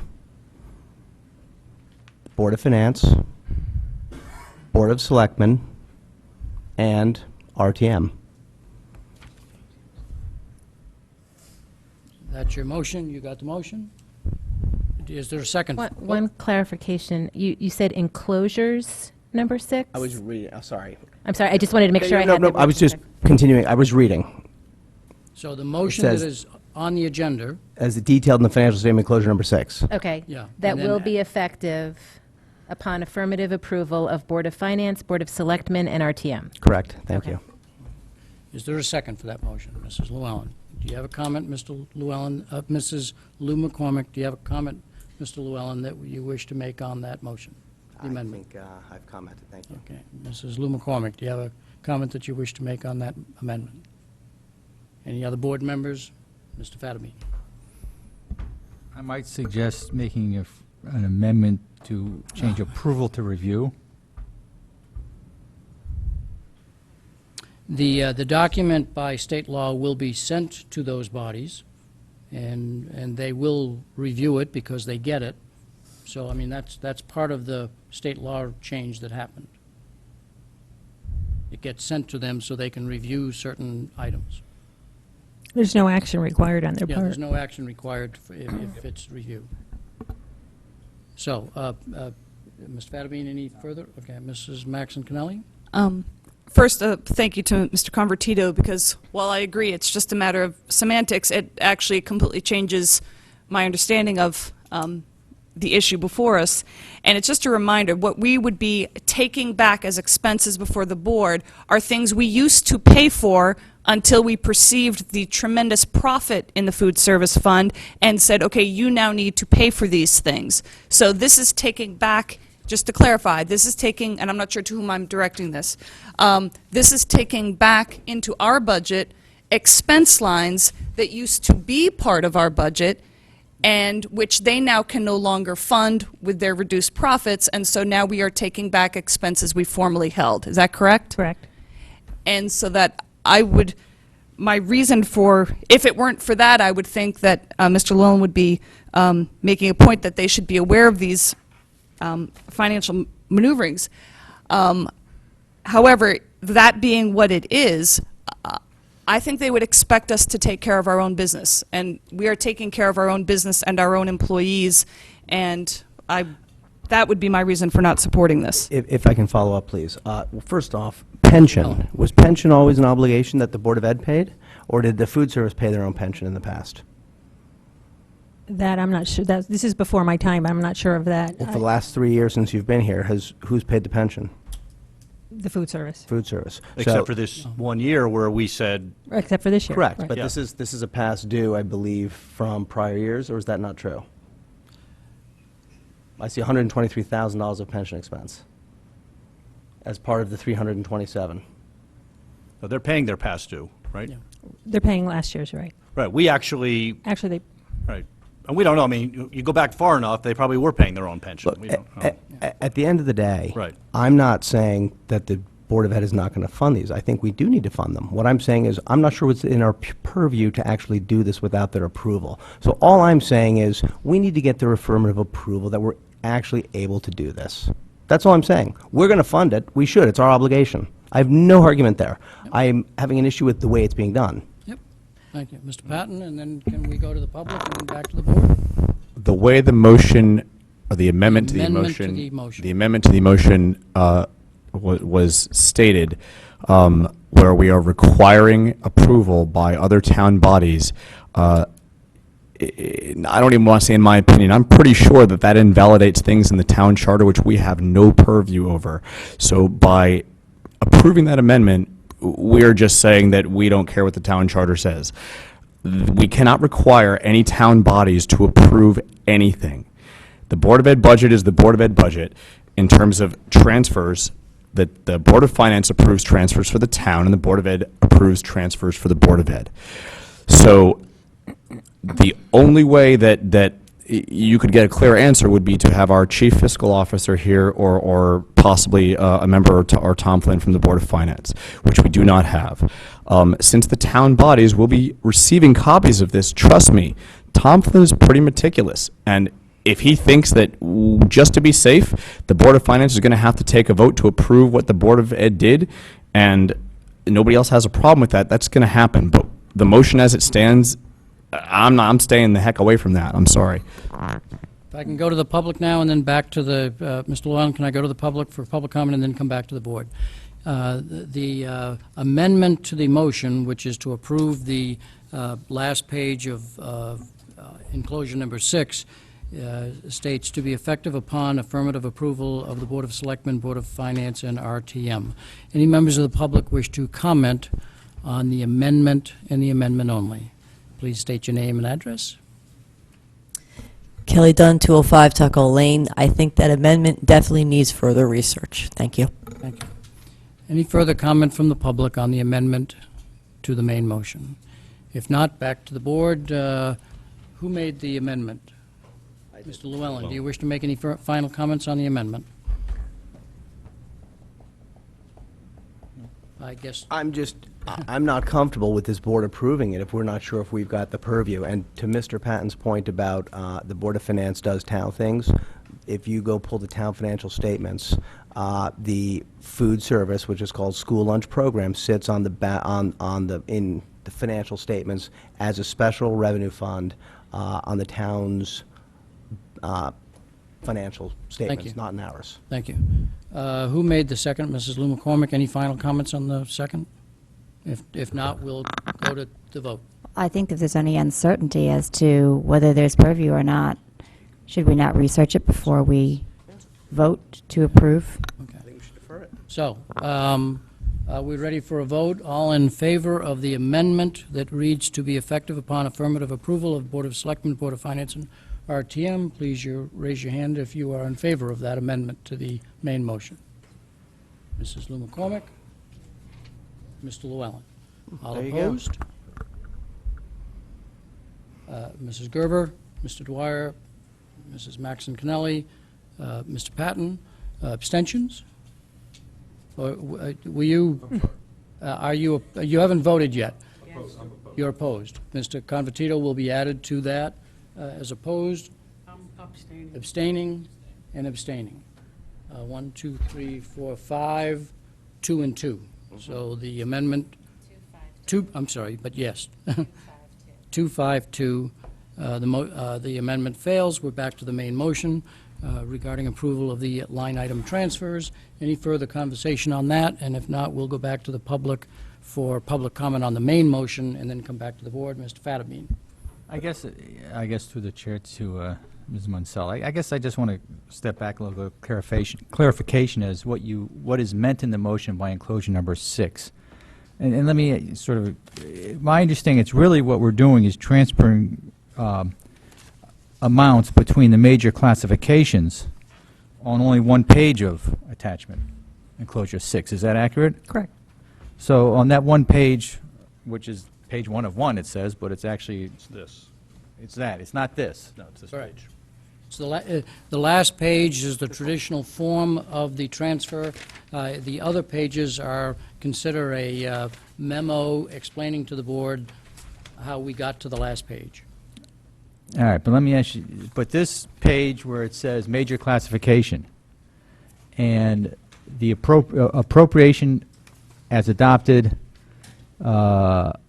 special appropriations, transfers. It's these special appropriations and transfers. Are there dollar amounts that are the ones being exchanged between those major accounts? Yep. And those major accounts are, in other words, these other accounts or items on the last page of that attachment 6 are the sub-accounts, I would call them, under those major accounts. Is that it? Because you have personnel services, the heading is, Those are the major classifications. right, so if I look at. So this is broken out. Right, so basically.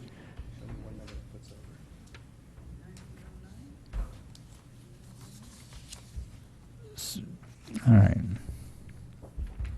But they don't put to there. So without me looking real quick, these numbers in the major accounts, like you say, 20, 30. All right. Is that, And I is think, that it? that as I summarize, not having, as I understand it, the issue appears to be whether or not, we certainly have the authority to transfer monies between our accounts. Correct. And major that's what we're accounts. doing. That's all we're doing. Well, the question that I gather, to summarize, is that we are transferring monies between our accounts we have control over into an account with unappropriated funds, and the question being is, can we transfer our appropriated monies in our accounts into a fund that has not been appropriated with money? We are transferring expenses into our budget. We're absorbing expenses in our budget. We're not But we- transferring funds that direction, we're transferring expenses and absorbing expenses within our budget. Could you read to me the auditor's letter where it says we can do that, please, Phil? I don't have the auditor's I'd letter like- right in front of me. If you could get it, that would probably clear it up for all of us, Well, please. Mr. Fattabine, No? Mr. Are you Fattabine saying has you're the floor. transferring expenses? Mr. Llewellyn, Mr. Fattabine has the floor. You're making a You want me to- We recommend that certain expenditures that have typically been charged to the school lunch operations be instead charged to the Board of Ed budget. Correct, but they've already been charged, so now you're transferring them. This will require that a budget transfer be approved by the Board of Education. A budget transfer, correct. Of expenses. And No, the not of budget expenses. It says a budget transfer. Because the budget transfer is required from one classification to another. We are having to transfer $127,000 into fixed expenses, fixed charges, because we are paying the pension. That's what it's referring to. Okay, When so- when the RTM sets the budget, we have $151,191,746 for this year's budget. We went into the year with it. We're going to end the year with it. That bottom line does not change at all. It cannot change. But you're transferring it to a fund that is not under... Not transferring it to a fund. No, I know, Mr. Llewellyn, that appears to be your viewpoint, but we're absorbing expenses into the budget and still balancing the budget. Having done that, as Mrs. Maxon Kennelly pointed out, we are absorbing expenses that have historically, 3-4 years ago, always been paid out of the Board of Education budget. Mr. Fattabine, you had the original floor. Well, if I understand that, what you're saying is that what we're really doing is taking our appropriated monies and paying a vendor, in other words, a pension, whoever, not a another entity, We're paying those expenses, another correct. entity. Yeah. It's not going into the food service account. Correct. We're absorbing those That expenses. monies are going into some other entity's account, not the food service account. We're paying bills, we're putting the money into the pension plan. So, but the Yes. transfer is between our own accounts. Yes. Correct. There's no line item transfer into the food service account. No, there is not. And Mr. Llewellyn has a different viewpoint on that, but the answer is no, it is not. Mhm. Any further comments, and are we ready to action? Mr. Patton? Totally unrelated. I just want to go and be a broken record and say that one of the things that consistently sticks out in the transfers is that we had money left over that obviously we're using for other things, left over in technology that we couldn't spend. And I just hope that this doesn't happen again next year, and that the money that's appropriated for technology actually gets to be used in technology. I have the same comment about maintenance, but that's, again, a broken record. Thank you very much. We need to go to the public for the main motion. Okay, that's right, too. We came back to the board with no further comment. We're ready for action. All in favor of the motion that the Board of Education approve line item transfers for the 2013-14 fiscal year as detailed in the financial statement enclosure number 6, which we have referenced as the last page of the document. All in favor, raise your hand, please. Mr. Convertito, Mrs. Gerber, Mr. Dwyer, Mr. Fattabine, Mrs. Maxon Kennelly, Mr. Patton, all opposed? All abstained? Mrs. Lou McCormick, Ms. Carnell, and Mr. Llewellyn. The motion 603. Thank you very much. Sharon, I think we have to extend the meeting. Yes, we do. Before we take that motion, by unanimous consent, we will defer the board goals conversation to August. Any objection to that? Hearing none, that's in August. Let me see if we can approve the minutes. So we will extend, I'll need a motion to extend the meeting. Ms. Carnell? Mr. Patton? Having no discussion, all in favor, raise your hand. Unanimous. We'll make it unanimous. Approval of the minutes of June 10th, 2014 special meeting. Enclosure number 8 is in front of you. The recommended motion is that the Board of Education approve the minutes of the special meeting of June 10th, 2014. Do I have a motion? Mrs. Maxon Kennelly, Mrs. Gerber seconded. Any conversation on those minutes? Hearing none, are we ready for action? All in favor of the special meeting minutes of June 10th, please raise your hand. Did you raise your hand or not? There. Okay, Sorry, you're I have to abstaining because abstain. you weren't there. So it's 8-0-1, so the motion is approved. The second set of minutes is approval of the June 10th regular meeting minutes, and that the Board of Education approve the minutes of the regular meeting of June 10th, 2014. Do I have a motion? Mr. Convertito, Mrs. Gerber is seconded. Any conversation on the minutes of the regular meeting of June 10th?